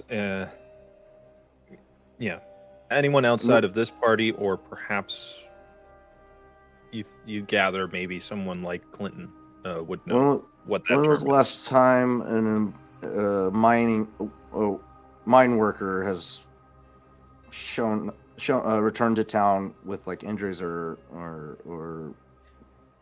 injuries enchantment? in mining happen almost on a daily basis. They're kind of inevitable. Right. The kind that in you're regards thinking, yeah. In terms of this, it's only what you've found, and you gather that if that's the case, there's no telling how many of these actually could have been unreported. So this, why Delightly brought it up, to make sure that we get informed if it starts happening or if it already has happened.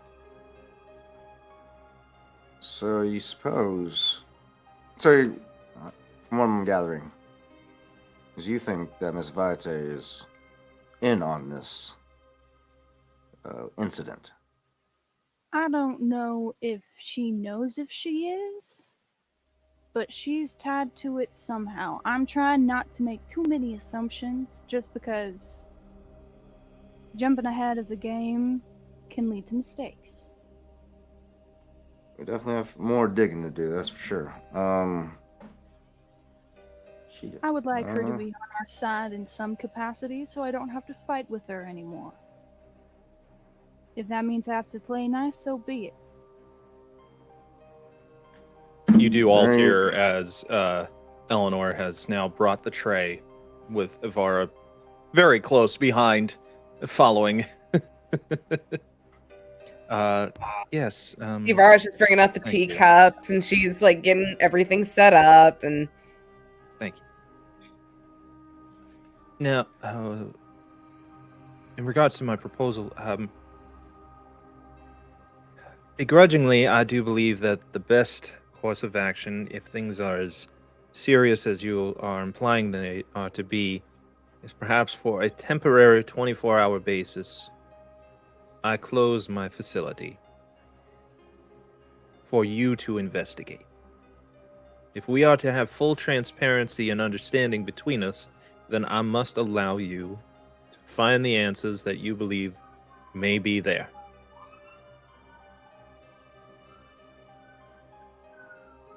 So, Eleanor, darling, may I ask, before, you say you're willing to open up your minds for 24 hours for us to investigate. Might we also, before you allow all your gentlemen out of the mines, We're working in there. Do you mind if we talk to a few of them as they're walking out before you close the place down for us to look things over? It might give us a little bit more insight on what they might have seen down there. Give me a persuasion check. If it makes you feel better, I will not be one of the ones interrogating your men. I'll be doing other work. I'll take care of that, darling. No worries. I'm gonna let that line act as a help action Yeah. to basically be. So yeah, you can roll that Oh, yeah. with I advantage. have a +4 in persuasion, so let's see Okay. how this goes. And now you have a That is a 16 plus 4 for the first one, and then for a second, that is a nat 20 plus 4. So Whoa! that One moment, please. 24. will be a 24, baby. Recalculating.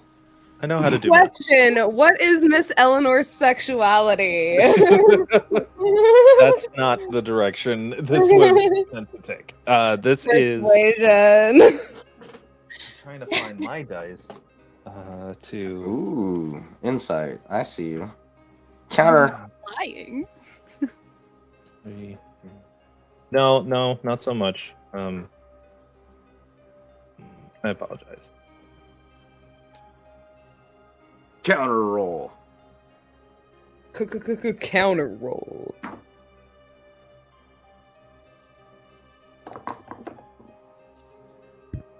Okay. She only rolled a 19. So Ah, Only a 19. only a 9. I will allow you to certainly speak to the supervisor at the final shift change tomorrow morning. We have to at least allow everyone to be able to put in their full day. Oh, absolutely. We want to make sure everyone gets paid properly. But we do appreciate you allowing us this. You will have you will be noted by my security detail that you will be allowed on the premises, and then you will be guided to the entrance of the mine, and then you may proceed from there how you see fit. And I do hope whatever it is you intend to find, you do find, so that we may clear all of this and solve this problem that seems to have become more of a problem than I care to admit. Well, Don, the first thing we want to do is just make sure business goes smoothly for everybody. So that's just all we're trying to do here. Let's hope that happens. Same Now, here. is there anything else that I may be able to help you with before I move on with my day so that you may proceed with yours? Hokosh I don't- pours himself a glass of tea and just starts drinking it. I don't believe so. That should be all for now, but with grace, if there's ever anything you would like any of us to look into for you, the offer's on the table. I don't do Duly work for noted. nothing. Well, then, good day to you all, and I appreciate the company, as it were. It was an Holiday stand up. absolute pleasure. Holiday stands up, holds out his hand to Ms. Vitae. She just allows this to happen. he just gently kisses the back of her hand, and if you ever feel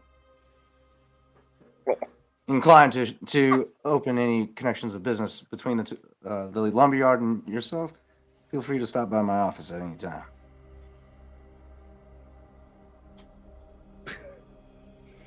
Give me a persuasion check. Yeah. This is why just not? Tarzan. This is just Tarzan trying to flirt with Michael right now, and I'm really down for Yeah, it. this is clearly all this is. That's going to be an unnatural 20. A filthy 20, if All right, we. you- Oh, she kind of like just very well. I will find some time in my schedule if permitted. She's secretly swooning. Have a wonderful day, everyone. And she kindly dismisses you from her home. Hokosh quickly finishes the tea. Yes, Oh my I dear, assume you that have much. to tell me He what hates kind me of tea this so is. much. That's some- Oh, this was chamomile. This was chamomile. Ooh. Wow. I'll have to bring some of my special brew when I come back. And then he- Darling, you are gonna have to tell me where you get your furniture. I swear. And Yes, she's yes, been yes, that's talking very the whole entire wonderful. time, and she's like being pushed out.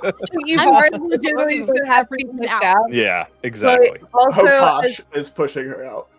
I will say, as soon as we are outside and we are a good distance away from the house, though, Ivara is going to roll up right next to Delilah. And she's just going to kind of tilt her head a bit. And she goes, I'm just letting you know, darling, that furniture is a lot older. And either that or she has some family heirlooms or she's had that stuff longer than she's letting on to be. And she's going to leave it at that. I love that she Tarzan, hates you me so fucking much. slob. What? You fucking Of course slob, you Tarzan. I see What it did you coming say, out of your Kingdom? mouth as he's like. Anyway. Have you ever considered that perhaps maybe it's just chairs that were passed down her family? Darling, I Not know. everything is suspicious with everybody, I swear. So, question, with that role, was I able to establish if it was like taken care of in like a traditional way or if it is more kept up with in like a more modernized way? You know that it is certainly. It has been refurbished. Yeah. These are antiques that were I'm just made asking if it's for- been like traditionally refurbished or if it's been refurbished in like the. Never mind, this is too complicated of a question. I get what you're saying, but like I don't think Yeah. from just that brief amount of time. Okay, But fair enough, fair enough. we are going to leave from this scene and take a break. And when we come back, perhaps another member of this party may show up. And as the group decides to continue on in these strange investigations, we'll be right back and we'll see you in 10.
And welcome back. Just so everyone knows, of course, I'm actually not advertising Arizona iced tea, so I'm just going to put that over there. We, of course, do streams every Wednesday and Sunday. Thank you for joining us here tonight for this particular one. On Wednesday nights, we have the continuing saga of the Dimensional Dial of Dr. Diago. So you can also check out what's going on with that game and all of the wonderful players, several of which featured in our game. And also, we'd like to let people know that thank you for helping our audience grow. We've seen the notifications when people follow the channel, when people follow us online. And there's a nifty new tool that they have here that is going to allow us to start doing giveaways. So be on the lookout for that. But right now, let us continue our story by bringing in our current sheriff, Ellen. Howdy, y'all. You took some time after going through all the heavy investigation that you and your neighborhood watch team, as it were, coming back, settling into what has now become your home at the sheriff's office. Mm-hmm. We're catching up with you now in terms of what you've been going through today. What did you decide to do today for your own time before eventually you will catch up with the rest of the party. Mm-hmm. I think Ellen today has mostly been sort of poking around the office. She's been trying to make sure she gets herself familiar with what Brass has left behind. She has looked at those badges again. She studied them a little bit closer, and now she's getting a little bit curious about what they were originally for. And after the previous meeting in the hideout, she's starting to actually think about if these are useful. Obviously, she's realizing that the group is actually a little bit bigger than what she originally met and what she originally anticipated. And so she might be having some thoughts about actually asking somebody for advice on whether or not they knew what Brass had intended those for. Other things that she would be doing today, she would be wandering around town, kind of looking for getting her bearings around town. And obviously she would have been hanging out with her sidekick a lot today as well, getting as much dirt on everybody as possible. And at this time, while Delilah had decided to catch up with Ivara and Holiday, as well as Hokash eventually joining them, you have been walking around town and getting to know people. So what we're going to do is we're going to have a fun little roll here. Can you give me a D100 roll? Yes, sir.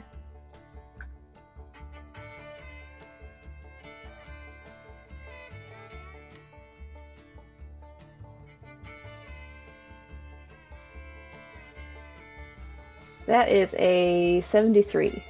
73. Okay. Yes. One moment while I look it up. All right. Yeah. This is what I love about random tables, because you know you can just get anything from these. I love it so much. Right. 73. Okay. There is a group of children that are running from the schoolyard area in the morning, as the headmistress of the school is trying to scurry them all in, essentially. And they're playing, just roughhousing a bit, and a couple this little two of the kids, a boy and a girl, kind of like fall down in front of you, and they're kind of scuffing it up and they're angry and like just fighting each other, kind of, it seems.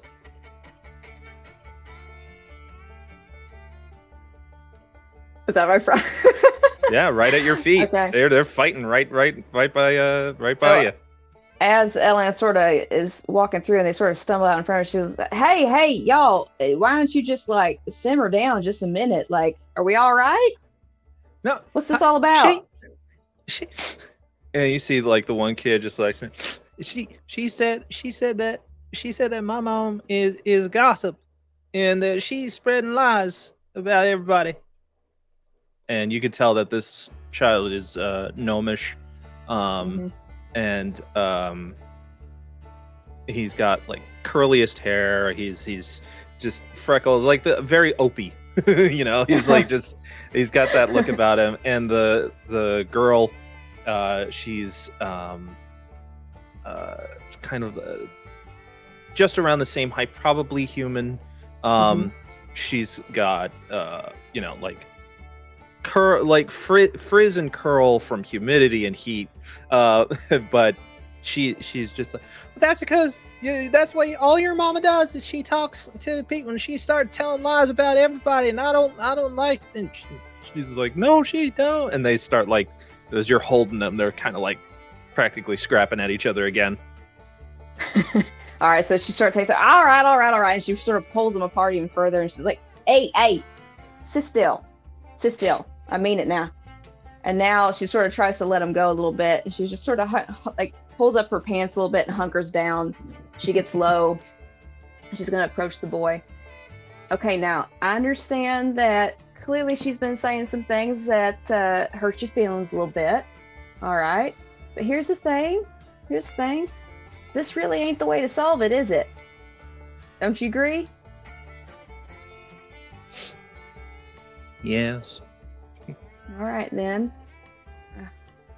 You little miss. Now, what in God's graces you been provoking this poor little boy for? Well, cause his mommy says that my daddy ain't my daddy. Oh, okay. Well, she sort of looks up for a second, like, oh, drama.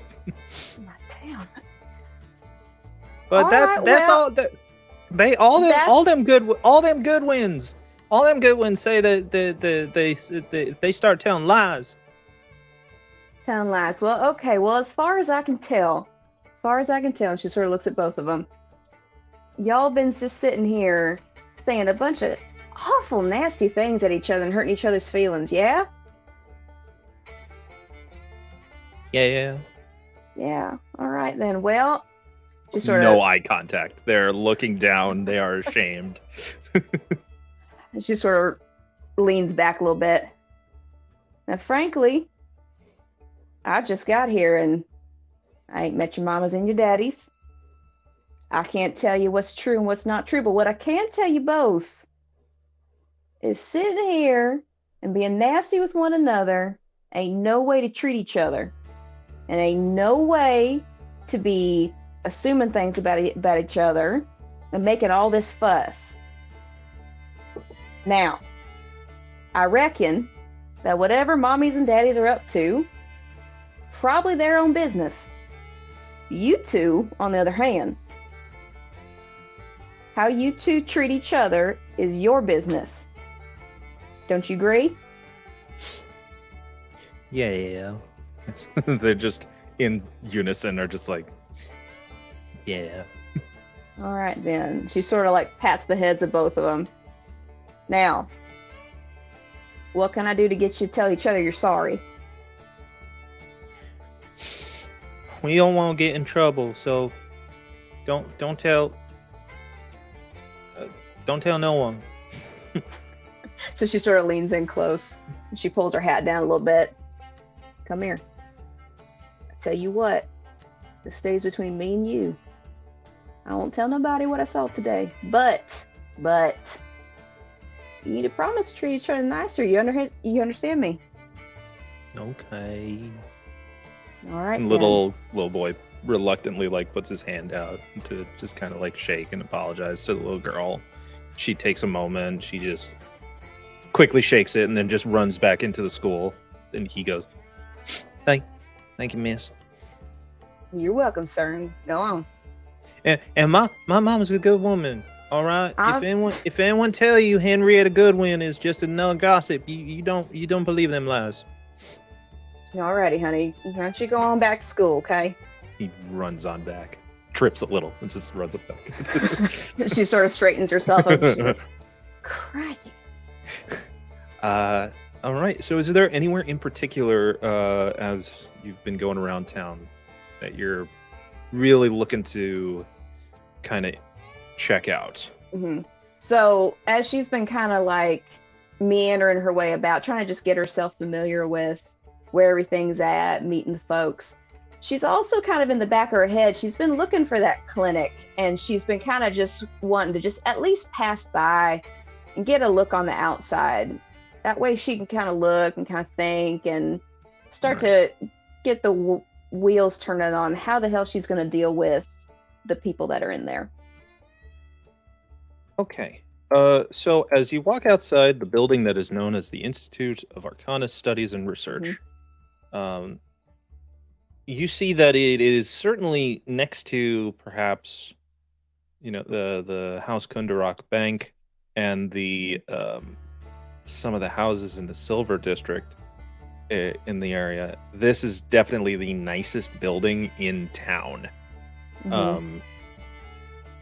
And it's got the thing that points really sets itself apart is that it is such finely crafted but illuminated. Everything that is around there is just glowing and interconnected with all of the arcane technology that is used to kind of power a city practically. It is abundant in its showcasing of, yeah, look at this. It's pretty cool, right? Like, just it's got all of that vibe. Yeah, and the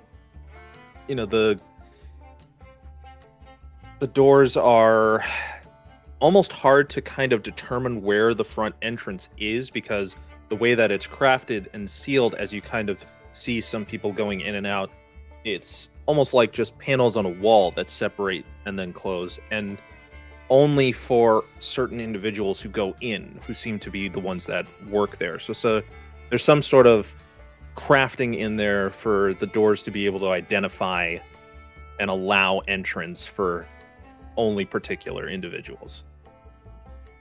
Okay.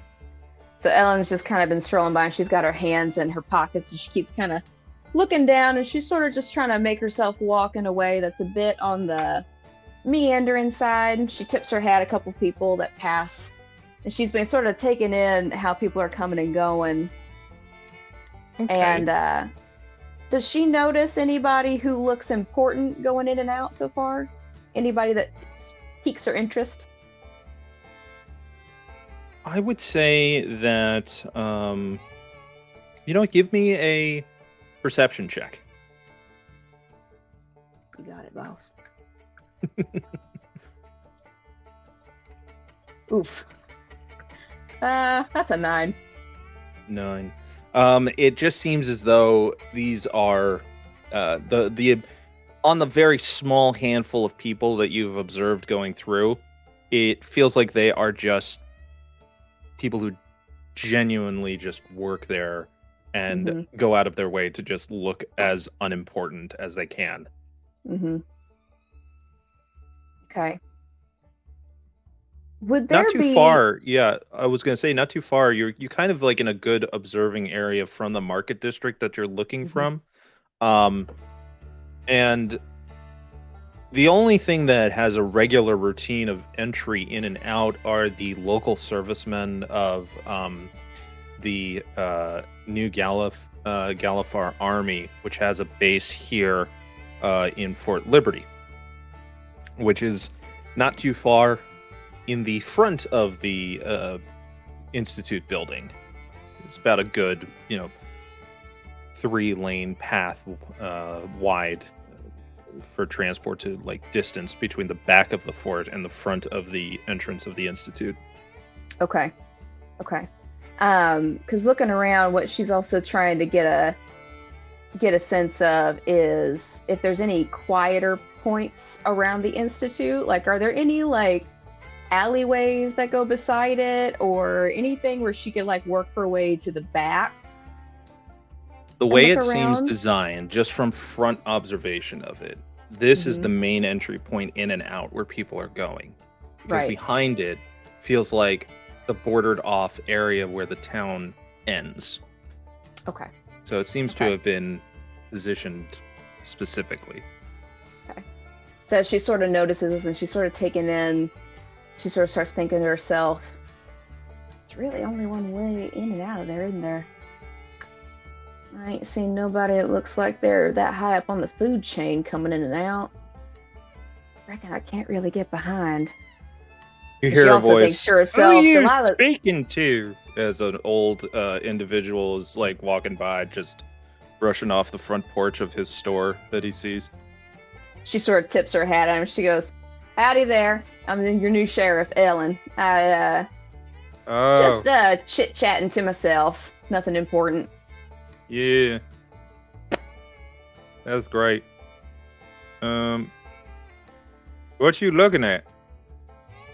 Oh, nothing. Just kind of, just sort of looking around town, getting myself a little bit more familiar here. But I tell you what, this is quite the attraction to the eye. Seems like quite a fancy place. I tell you what, I'm so new, I don't really know that much about this place. What is it? They got all sorts of smart people in there trying to solve the problems of the future, whatever the heck they say. I don't know, something all fancy to make us all, they think us common folk so confused. Ain't that the truth? Ain't that the truth? And she's sort of looking around, looking like she's just sort of looking at it for the first time. Yeah, I reckon they probably think themselves pretty important. Any idea what kind of things they work on in there? Well, rumor has it there been lots of sort of strange things they keep on doing in there. I know that when it all started, they were rehabilitating Warforged veterans, and that was like how the whole thing started with the Institute. But since then, it seems like they just done, find themselves in a place where all of them dragon shards gonna be mined from, because feels like that kind of stuff's going hand in hand. So they say, so they say. So, I reckon this place has been here since the war, at least, hadn't it? Well, at least the people in the organization. A lot of folks say that they a lot of veterans in there, or at least some sort of like smart folk. Smart folks, yeah. A lot of people Get you, that might be like the kinds that they serve in the war, but not like on the front lines. Like they were the ones helping make the stuff for the other soldiers, whether it's like armor or, heck, I know they didn't work on my armor, or else I wouldn't have this. And he just knocks you hear like a metal tin part as he takes his hat off and shows there's like an adamantine plate covering a very large wound on his head. Is that right? Is that right? She sort of turns her attention more to his shop. So, tell me there, sir, I don't think I caught your name properly. I'm sorry. My name is Runlin Fullix. Well, Mr. Fullix, I'd be, as I'm going about my tour, what abouts do you sell here in town? Oh, I'm just a simple supply salesman. I trade. I like to trade a lot. I mostly deal with hunting supplies. It's I come from family hunters, so it's just a trade we know well. I got all sorts of ammunition in terms of if you're trying to hunt down, them big cats, or maybe just going after some vermin. If you're looking to get more exotic, we got stuff that can take care of them jungle areas. I don't go that deep in there. There's some strange things that just monsters and beasts and things that I don't want no trouble with. I'm more of a tracker. I feel you. And she starts to kind of walk up towards the shop a little bit, and she sort of gestures to her crossbow, and she goes, "Might you have any extra crossbow bolts, eh?" And she starts talking about how she could use some gear to sort of fix up her crossbow and things like that. And she also starts lying because she doesn't remember this, but she starts lying about, I also come from a lot of hunters. I respect that a lot. And she just sort of starts walking towards into the shop, and then she sort of like does a bit of a left turn and goes, "So tell me, this base over here, though, I reckon that Institute works with them a lot. All these soldiers coming in and out." Give me a deception check. You got it. With this kind Michael's like, "You're going too far, too fast." Left and right, kind of. I see what you're doing here. I like this dance. Let's see what we got. That's a 12. 12. Hey, no offense, but look, in terms of that building, I ain't getting much else out of there. The less I know, the better, to be honest. But if you want to talk about hunting, heck, I got all sorts of things. I got crossbow bolts as far as I can see. Well, I got crossbow bolts. I got like packets and cases if you want. I got like a quiver available. Gonna cost you gold, but it's worth it. Quick action. Hey, for as honest of a man in my town as you, I say that is every bit worth what you're selling it for. And, there you go then. Why abouts you think the fort's so secretive? What could they be doing? Ain't they just regular soldiers, you know? Yeah.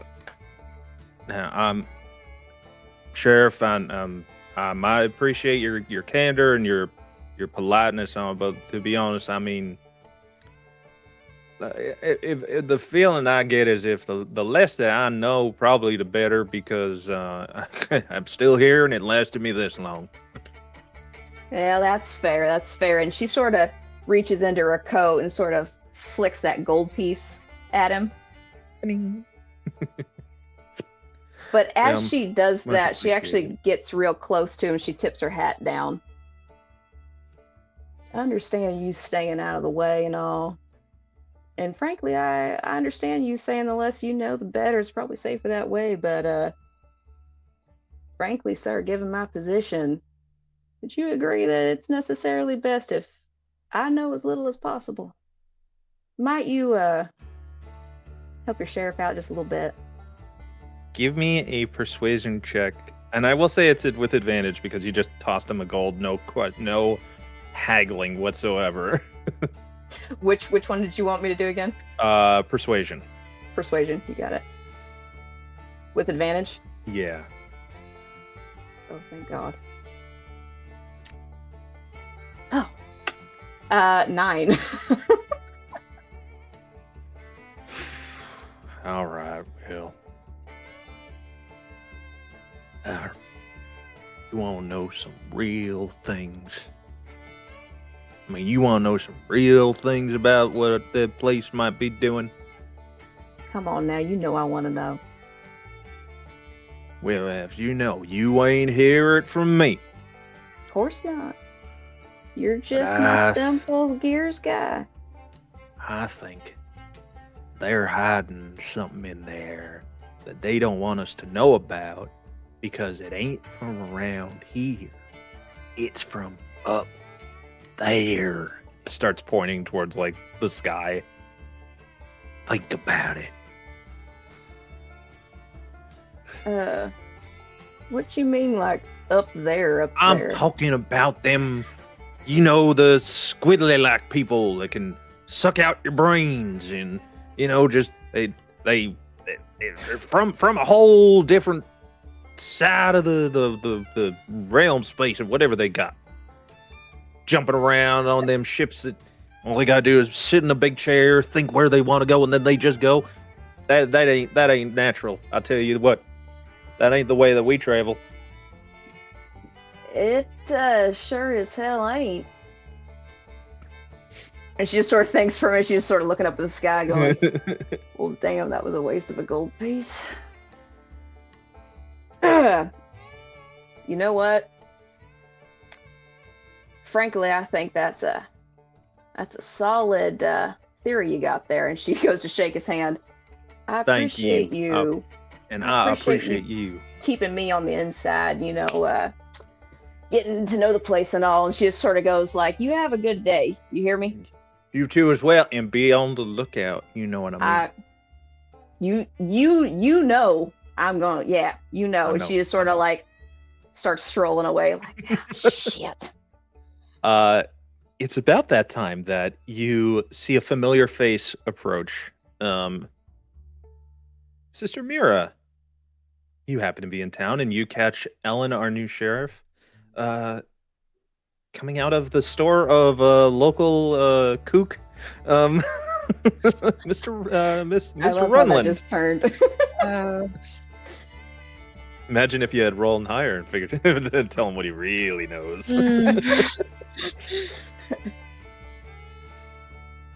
Sister Sheriff. Mira, how's it going? How you been? Quite well. Where are you heading off to? That's a good question. I was actually seeing whereabouts the others might be. I'd gotten caught up in some church business and didn't want them to think that I'd abandoned the watch, so to speak. I see you just had a very interesting visit with good old sir over there. You know, and Ellen still got her hands in her pockets, just sort of like whole body turns. Yeah, you might say I had a little digging gone bad. Still getting to know who I can talk to and who I can't, if you catch my drift. Hmm. But just trying to get the lowdown on. She sort of just gestures kind of real small towards both buildings, like, you know. Which buildings are we between? Fort Liberty and the Institute. Oh, yes. Well, let me be the first to tell you, you can talk to anyone. Whether they're worth listening to is up to the gods, really. I'm catching that drift. I really am. Mm. And to tell you the truth, I've been wandering around town all day, but I ain't seen Delilah since this morning, and I reckon I really haven't bumped into the rest of the crew. If you're looking for them, I'm not entirely sure where they've gone off to. I'll be honest, Delilah also does disappear off on her own ventures. Sometimes I don't quite want to know what she does, with all respect.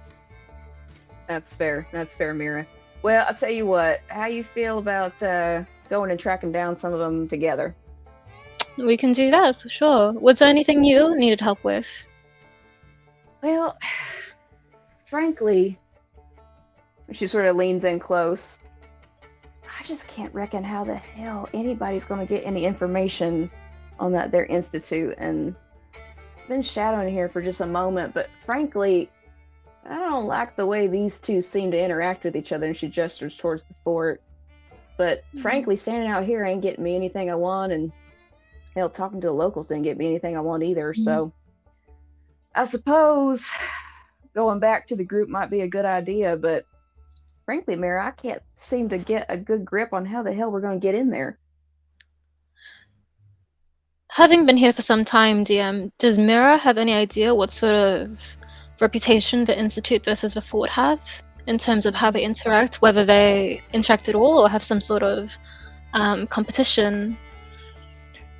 The Fort Liberty has essentially a barracks for troops of the New Gallifrey Army that visit, and the facilities that are in town for health or any goods are needed.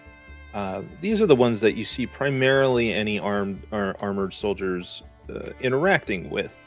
It's rare to see anyone from the fort go into the Institute, but it isn't uncommon for Institute members to be seen around the fort helping individuals with like artificers doing armor repair and things like that.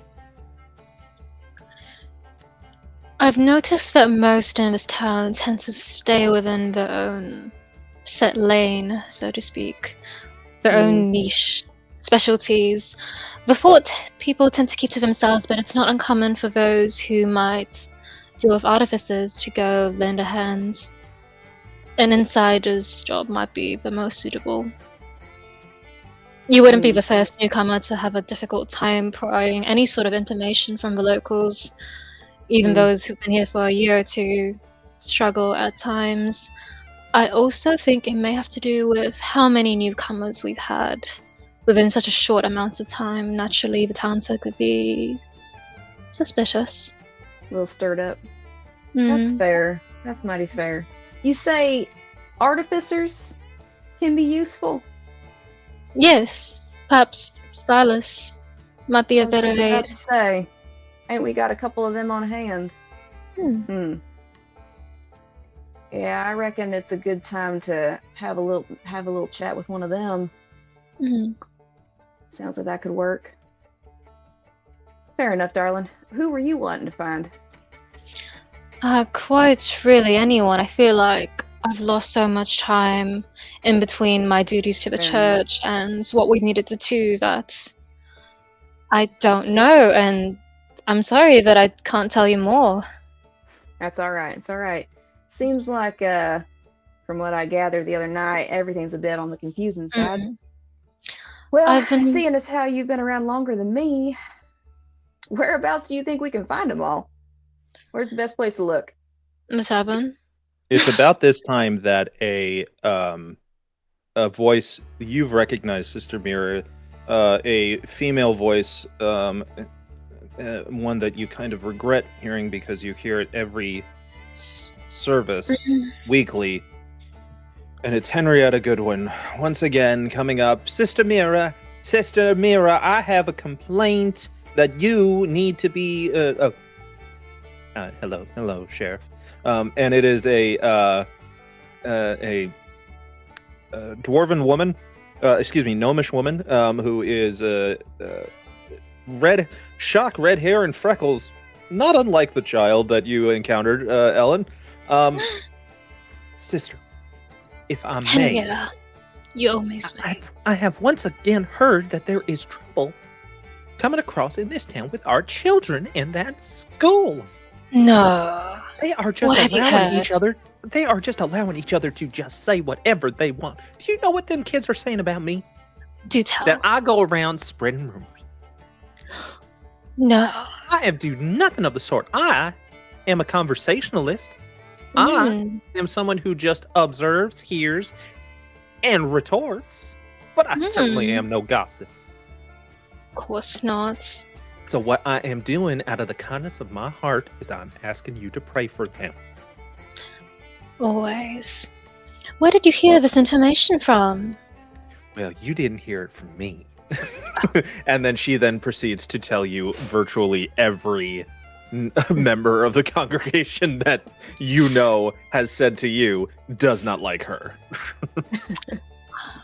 Mira is exchanging glances with Ellen, just sort of. In Ellen's head, she'll vaguely hear, "This is quite normal. Just entertain her. She's a darling." Oh, I reckon I've already gotten a little familiar with her before. Well, I just wanted to thank you again, Miss Ellen. Miss Ellen? Is that what we Ellen. call you, Sheriff? Should we just call you is Sheriff Ellen. Ellen? I Sheriff don't Ellen. necessarily know. Either way will do, dear. Either way will do. Well, I will happily tell anyone I see of the kindness that you have shown, Sheriff Ellen. Absolutely. You know what? Absolutely. I tell you what, you do that, and I hope you have a wonderful day. I had the blessed experience of meeting your son, believe, because I can't help Which he one? has a striking resemblance to you. Oh, just your little one over there who's still in school, ain't he? Oh, Jeremiah? Did he cause you Yeah. trouble? No, not at all. He was. I will sweet as tell you, I pie. will take care of that boy if he does cause trouble to the sheriff. Henrietta, I'm We telling respect you, our he law was- around here in this He town. was sweet as pie and was just the most darling thing. I just wanted you to know you're doing a great job. Well, if he was that sweet to you, that means he was up to no good for sure. I will be talking to him, but thank you kindly. And she goes on her way. Bye, Henrietta. Interesting that she has so much to say about the school children. It wasn't so long ago I had a brief word with one of the matrons at the school. Quiet lady, really? mousy. What The was that mysterious thoughts. Oh, I can't recall. What was that about? I believe I was. I recall. I was asking her if she heard anything regarding the Lady Vete who came into town recently. It was quite a few days ago. But she is the one who told me that new businesswoman was of a very mysterious sort. Might be worth paying her a visit. You know how children are. They see things and they hear things and then they run off to tell their matrons these things. That is awfully true. You know, I hadn't really stopped to consider that before, and I actually think as many stops as I've made in town today, I have not yet been acquainted with her. Well, I tell you what, you up for a pit stop along the way? Of course. And she just sort of gestures in the direction that she knows the school is. All right. I'm just making sure I'm pulling the info of the. Yeah, me too. No, where's my notes? Gotta get that name. One moment. I had it for a second. All right. Well, I would like you to both then just give me investigations checks. And what we'll do is I will give you a summary of what essentially you'll have discussed with the headmistress. That was not good. For the life of me, find that character's name. Me too. I had her very briefly in my notes. We pinned her somewhere. I know, that's why I'm looking through all the pins and I'm trying to find it. That's okay. Yeah, just give me general Investigations. info on, yeah.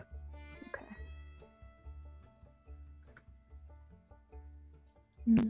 That was only a 4, unfortunately, but I would naturally make introductions between our sheriff and the headmistress. Mine was an 8. I should Politeness. really like roll my real dice. What? Yeah, you can roll real ones, I don't mind. I'll stick with my 8 to Okay. be honest, but I need to start rolling real dice. That's fine. It just reflects the lack of trust. Let's be honest. Yeah, you're able to essentially find out that it's very hard to keep track of what is gossip and what is news. It seems that the town just loves to talk, as much as they will not publicly admit that they have, any sort of inclination to do that sort of thing. That's not what they're about. No. But children tend to just repeat what they end up hearing, and most of the time, the teacher takes it in stride. And in the conversations that you hear about, there's nothing that comes up that seems unusual for a child to bring up in conversation, and it doesn't seem like there's anything that sounds like anything being spoken out of turn by parents. Mm-hmm. But with that info and you being on your way, we will bring you back to the rest of the group. Actually, that's meant to be me, not you. There, folks. There we go. Okay. So, one by one, as you all are able to bring yourselves back to, I assume, the holiday hideaway. A holiday hideaway. I love that. We call it the holiday retreat. Okay. Well, you can't call it the holiday Holiday inn because, it's taken. Trademark pending. Ellen and Sister Mira, you are greeted at the door by a brutish, hulking, young dragonborn red-skinned male, dressed finely to the nines in clothes that he is visibly uncomfortable in, but is trying his best to keep up the appearance that his new boss, Mr. Luckfoot, has decided to impose upon him. And he just said, Sheriff, Sister Mira, and your associates are inside. Very dashing. Excellent. Mira will Thank just you take a kindly. moment, Thank you. noting whatever he's wearing. Mira notices that he has the 2 buttons of whatever blazer he's wearing buttoned. She'll undo the button one and say, "It's only one button, darling." And then carry on. Oh, thank you so much. That was uncomfortable. All right. And I again, love it. like he said, like I've stated before, if you could tell a red-scaled dragonborn male could blush, just from body language, you could. And once again, he's thinking, aren't I the popular one today? And It's you, all about how you present yourself, Grimsby. All about how you present yourself. and the 4 of So- you see Ellen and Sister Mira arrive. Ellen sort of Did we- Ivara's just immediately gonna wave, just like, "Hello, Sister Mira. How are you today, darling?" Good, thank And you. Ellen, We were what wondering can I how get you you a went. drink, honey? I'll take whiskey on the rocks, please, darling. And she's gonna turn back to me. What did you say, Sister Mira? She's gonna start pouring the whiskey on the rocks for Ellen. And Oh, we were just wondering where you were. Holidays just eyeballing the shit out of Ivara. Like, well, why are you using my whiskey? We're at my office, dear. Remember, not you work together now, so Oh wait, I this is guess- at your I guess- office. Never guess- I mind. guess it's- you know what? No, I want this to happen. Because I think Ellen I want this to mentioned happen the tavern, because and so My I brain want this to is happen up and because up. Ivara, you have now decided to take it upon yourself to be completely in business with Mr. Luckfoot. So, by all means, your bar is now his bar, and his bar is You've now already yours. if Holiday shows any sort of like anger or like pissy No, he's just attitude, she's gonna immediately just pull out like a 5 gold and just slam it on the table. no, he's just. If anything, he would be surprised at the familiarity that Ivar is displaying. It's like, oh, okay, all right. I guess this is the nature of our relationship now. What's yours is mine now. And then he'll be like, the ice is in that bucket down below. Thank you, Alan, and she's gonna just continue. And then she will also make him a whiskey and carrot juice as well, and hand it off to him. I love it. I love it.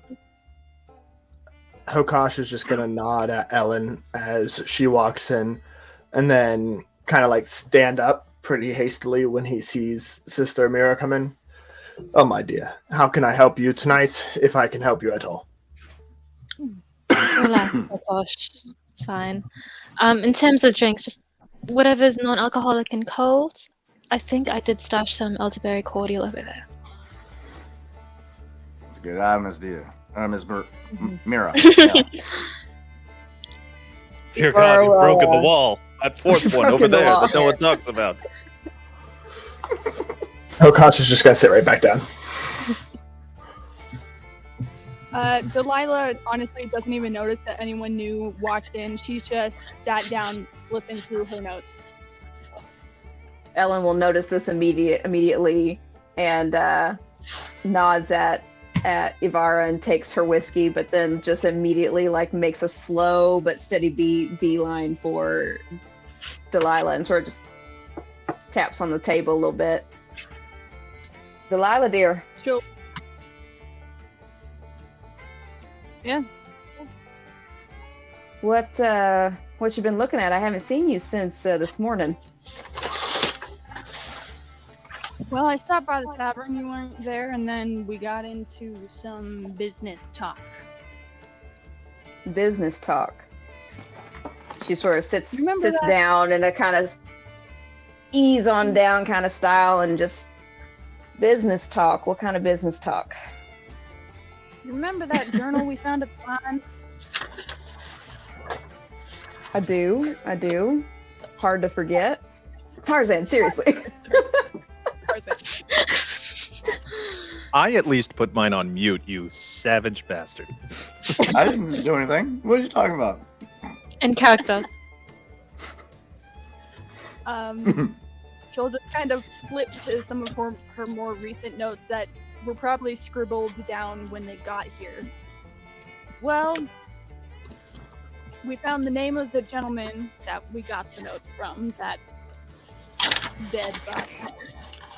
His name was Jackson Harbinger. Jackson Harbinger, you say? He was an auditor working for Miss Vate at the time, about 2 years ago. And there her name comes up again. Seems her name is all over the place. Well, we've already paid her a visit recently. We've come to an agreement.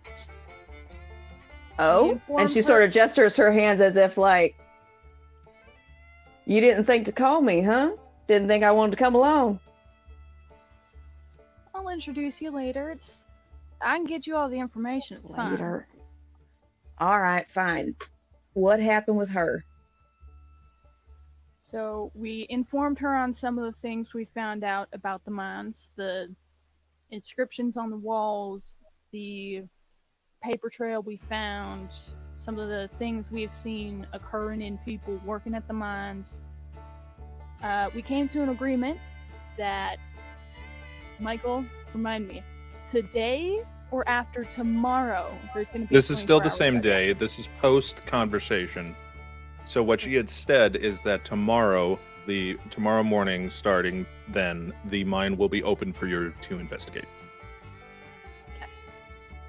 She has agreed that after the final shift today, we're able to have a conversation with the supervisor down at the mine to ask any questions we might have. And for 24 Alright. hours, starting tomorrow morning, we have full access to the mine to do any investigating we like. Of course, giving her any of the information we have found due to it being her mines. I was just about to ask you what the catch was. Well, Delilah, what do you make of it? She just handed this over out of the goodness of her heart? Oh, there were How'd some this cracks conversation go? with- There were So some let me cracks get with this it. straight. We wore her down a little bit. I wouldn't quite say that. I would say I was in a cross tone, and Ivara stepped in to help be a little more persuasive and gentle. I don't have that kind of touch. All right. Well, I suppose it's a start. It gets us closer to what we need to get our hands on it. But I gotta tell you, I'm not thrilled about the idea of handing it over. Depends on what we find, depends on if it's useful. I I don't have suppose to we'll give deal her with that everything. tomorrow. I only plan on giving her the See. information that pertains directly Now to you're talking. Now you're talking.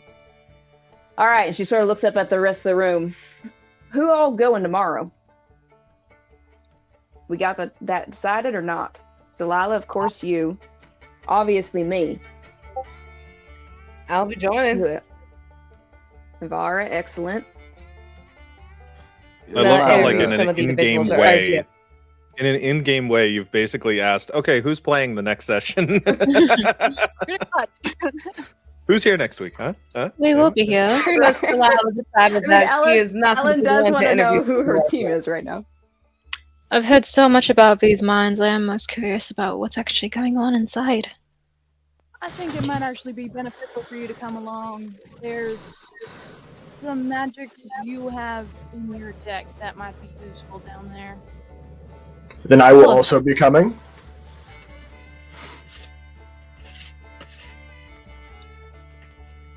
What's KJ's reaction? Was it KJ or Delilah being like, It was very. Sorry, I got muted, and I was like, what? Holidays looks up from while he's rolling out a cigarette. If I don't have business to attend to, I might be inclined to participate in this little venture, but I am a busy man, busy hare at times. As I can clearly see, Holiday, as I can clearly see. But I'd like a head count seeing as how, well, if Miss Vitae isn't exactly excited about our arrival, I'd rather not go light-handed. I think the more help, the better, frankly. Pardon this interruption for my cat. turn and tumbleweed just across the floor? Right? Oh man. Being that you are going into the mines, that maybe that demolitions expert you guys had in town, Alfie, might he be of use to you? Oh my Alfie, god. yeah, that one what was chasing the little goblin around. I've met him before. We Not are too all far in going to the die if distance, you Alfie hear- comes into that cave with us. At I'm the a far little distance, concerned you end up that- hearing, That The tracks. devil? I'm a little They They concerned will he blow might us up underneath them Mine's on tunnels so top of quickly. while we're in there. Say again. That was a lot of us. That was a lot of protests. I'm a little concerned he might end up collapsing the mines while we're in there. Yes! I do say he's not very productive with those explosives. I hear him blowing them up almost every hour. All I mean, right, if he all has right. to practice that much, I don't trust him. I think everybody just Ooh. We'll have a cave in with about 10 seconds. I guarantee you. And it's this all is gonna how be you Alpha's rag fault. on other players' characters while they're in the room. This is a fun way to do this. I have yet to encounter the dwarf, but I'm inclined to think he's quite useful. I mean, Perhaps the cave-in occurs while he is not making explosions. It might be useful to unexplode or unencumber your path out of the cave. I don't know, just a thought. I'm just saying, I've never seen also Holiday and Alfie in the same room. Like, I want to see that introduction happen. Tarzan has to play both characters. Half Alfie. Half having Holiday. Tarzan having a mental break on screen trying to play these two characters.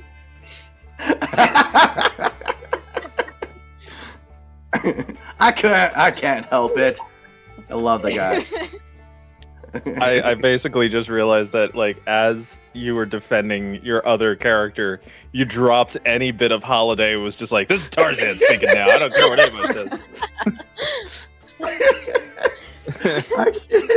I love Could it. be He's actually beneficial. a wonderful character. He's just eccentric. I can't help it. Regardless. Continue. A wonderful character that just has questionable outcome. But yeah, no, Holiday, yeah.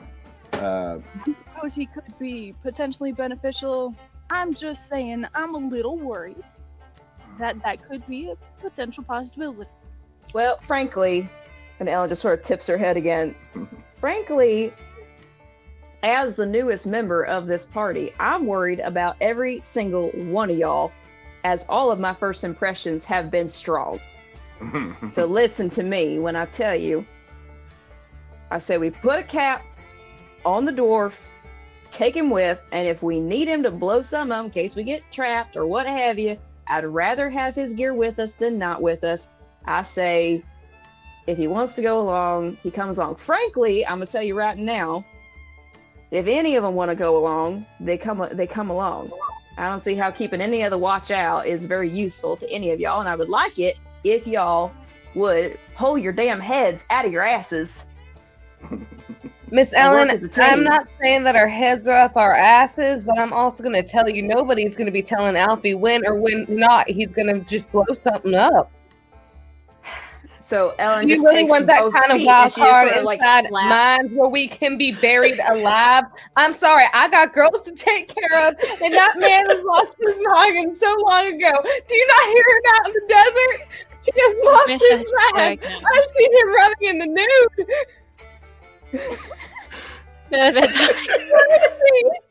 so Ellen takes both of her boots and just like one after the other just sort of like goes on the table, and it's just like, okay, listen, I said Sheriff, it once, please be careful. That is a delicate desk. All right, I just had it imported. She just sort of like raises both hands, sort of just takes one leg off and the other leg off. Hokashi's just gonna slowly slides over another whiskey and carrot juice. Hokashi's just gonna look over at Sister Mira and just like, my dear, I swear. Oh, I thought you were about to break out a poem. I was like, let's go. I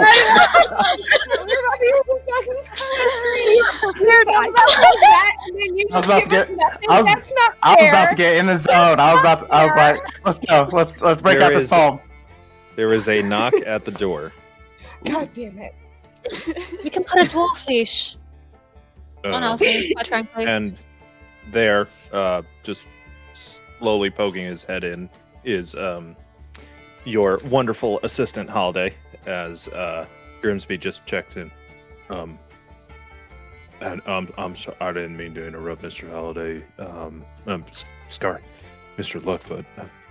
So many times when we first started talking, I was calling you Holiday, and then it's like it turned around, and now you're my boss. So I just anyway, Mr. Luckfoot.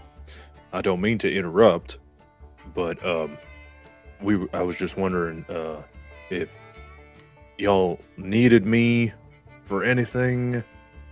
Because I heard I couldn't help but hear, but y'all talk about some kind of a plan to do some stuff, and I was thinking maybe, you know, I'm better than just guarding a door. I've got other skills that I might be useful, sir. Mr. Grimsby, with respect, of course. You're offering to go on one of our escapades out here? Well, I'm just saying, I'm mighty useful in when it comes to scrap, and I may not be the brightest, but I certainly got a lot of heart. Tell you what, that's Grimsby? actually a great idea. I love to see a man fighting in a suit. Mr. Grimsby, Oh, please don't make me fight in a suit, sir. Please. Well, okay, you can fight in nothing at all, darling. Oh, Tell you- okay. All tell you right. what, Mr. Grimsby. While you on mission with this here night watch, you can wear whatever suits you both. If you want to strut naked through the streets, that's on you and No, Ellen, Sheriff Ellen and Delilah. But while you're working with me, yes, you will be wearing a suit because you gotta look. Sir, Hang on a minute. Now, hang on a minute. Whatever suits your fancy outside of nude. Please wear something. I promise you, especially in the eyes of being in the presence of a religious figure here, I will not be doing such. Hokas just nods. I was raised proper. Ibarra that just being sits there and chuckles. With that Ivara, I being think said, this was yours. Just slides water over to Ivara. That being said, Mr. Grimsby, DM just got it. Okay. with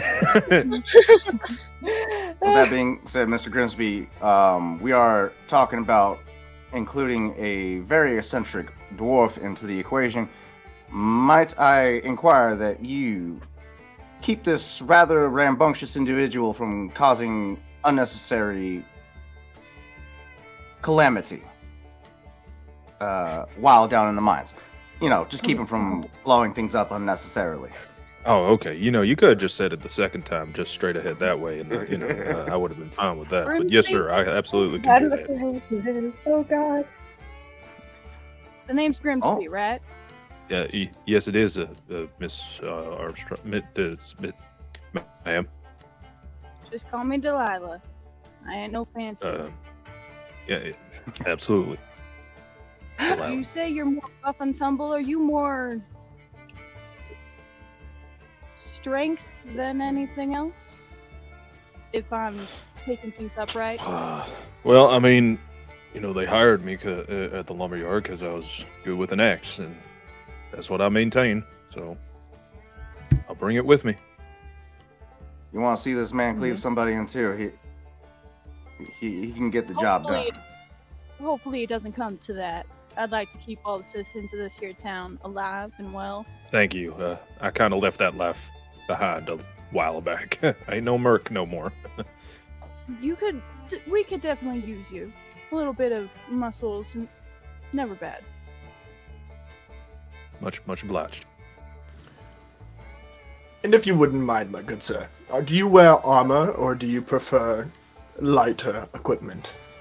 Oh, I still have a few of my own things, but my goodness, y'all are some of the most eloquent speakers I've ever encountered or meeting. I feel way,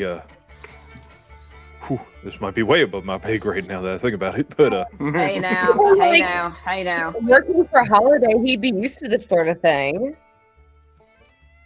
it's a new world. I've never been accused of being an eloquent speaker, so that's a new thing for me. Same. I'm just known to be good Same. at speaking, darling. That's about it. I just want to work on your armor, if you don't mind. And I need to work on my exits. Goodbye. Ellen will just sort of gesture at the whole group. See you tomorrow morning, boss of the mine. Bye. Bye.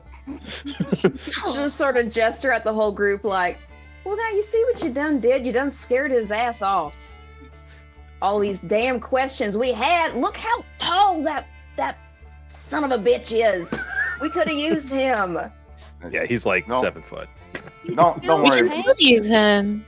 Don't worry, Sheriff Ellen. The man will be present at tomorrow's expedition. But I hope so, Holly. And frankly, don't pester him with all those damn questions. I don't give a rat's ass what the hell he wears. I just want him on our team for tomorrow. he'll be there. He's So a we don't all reliable. Hell, he's an blood. intimidating looking son of a bitch. Mr. Grimsby is, if he's not anything, he's reliable. So you can count on him to be there for you. Hell, that's all I need. I feel so bad for him having to deal with Alfie after dealing with all of the shenanigans. Be fine. He'll be okay. Fine. He's gonna be okay. Like, sorry that you had to deal with all this. So we're gonna put you with a psychopath who loves to blow things up. It'll be a Who's test currently- of patience. It's Who's fine. currently working on a grenade launcher? Oh, good Learning Lord. experience. Bringing it back around. Grenade launcher. I believe there are some things. I am in the horrified. journal that we found. I believe there are a few things in the journal we found that need to be shared. Such Like as? sick leave there, Delilah. Flip to a couple pages to a different set of notes. Well, we learned the identity of the body we found down there. I already established that. A lot of them are just brief bullet point notes. Some of them look like to-do lists. Trying to remember how much of this is stuff I learned and how much is what other people learned. There was a couple of things. The way things were spoken about, that reminds me of the first sermon Brother Mason gave. But we got a little bit more this time. Something about allowing people to be born again in the wake of Aaron's folly. I don't know what that is. Ellen, I need you to give me a wisdom saving throw as she says Uh-oh. those words. What? What? Hmm. Mysterious. Wisdom saving throw. Ouch. Didn't I say I was gonna roll real dice? Yeah, get up. Wait. 6. Okay. Backwards. It would have worked either way. You realize, like, it would have worked either way. Can I cast guidance? No, you have no idea that this is happening. I tried. But, in spite of this, Ellen, if I may, as I'm going to describe this, you're the only thing that's in focus right now. Everyone else's words fade away. And you hear Orion's folly. Orion's folly. That echoes in your head. And suddenly you start to hear, but you can't focus. You just get flashes of memory, flashes of fighting, flashes of battle and destruction as you hear cries going out into the skies that seem to be on fire. And you stop. And this world feels cold now. And as you shake out of it, the rest of you see that Ellen has now become a bit detached. She's not quite here right now.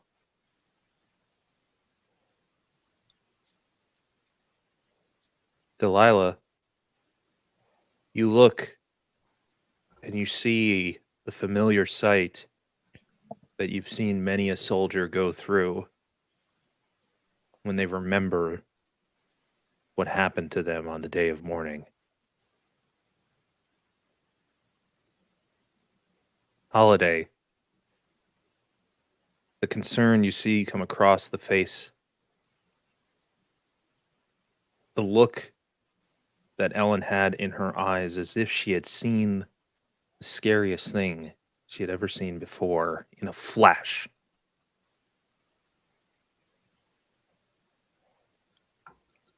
Sister Mira, the terror that came across her face, but the fighting spirit to hold on as if something had willed her to feel this way. And Ivara, You clutch tighter to your book instinctually at the mention of those words, but even more so at Ellen's eyes. And in this scenario, the only thing that can be truly recalled is that, oh, we almost came close to having another Silas moment on our hands. Oh, Fuck. And that's where we're going to end tonight's session. Oh my Son of a- That's what you god. were gonna say. I knew that's what Thank you you, were gonna everybody, for watching us tonight. And we truly appreciate all of you, of course, enjoying all the wonderful programming we do here on To Be Diced. When we pick up next week, we will be finding out a little bit of the little immediate aftermath of what happened here. And then we will be having essentially our first true dungeon crawl experience within this wonderful world.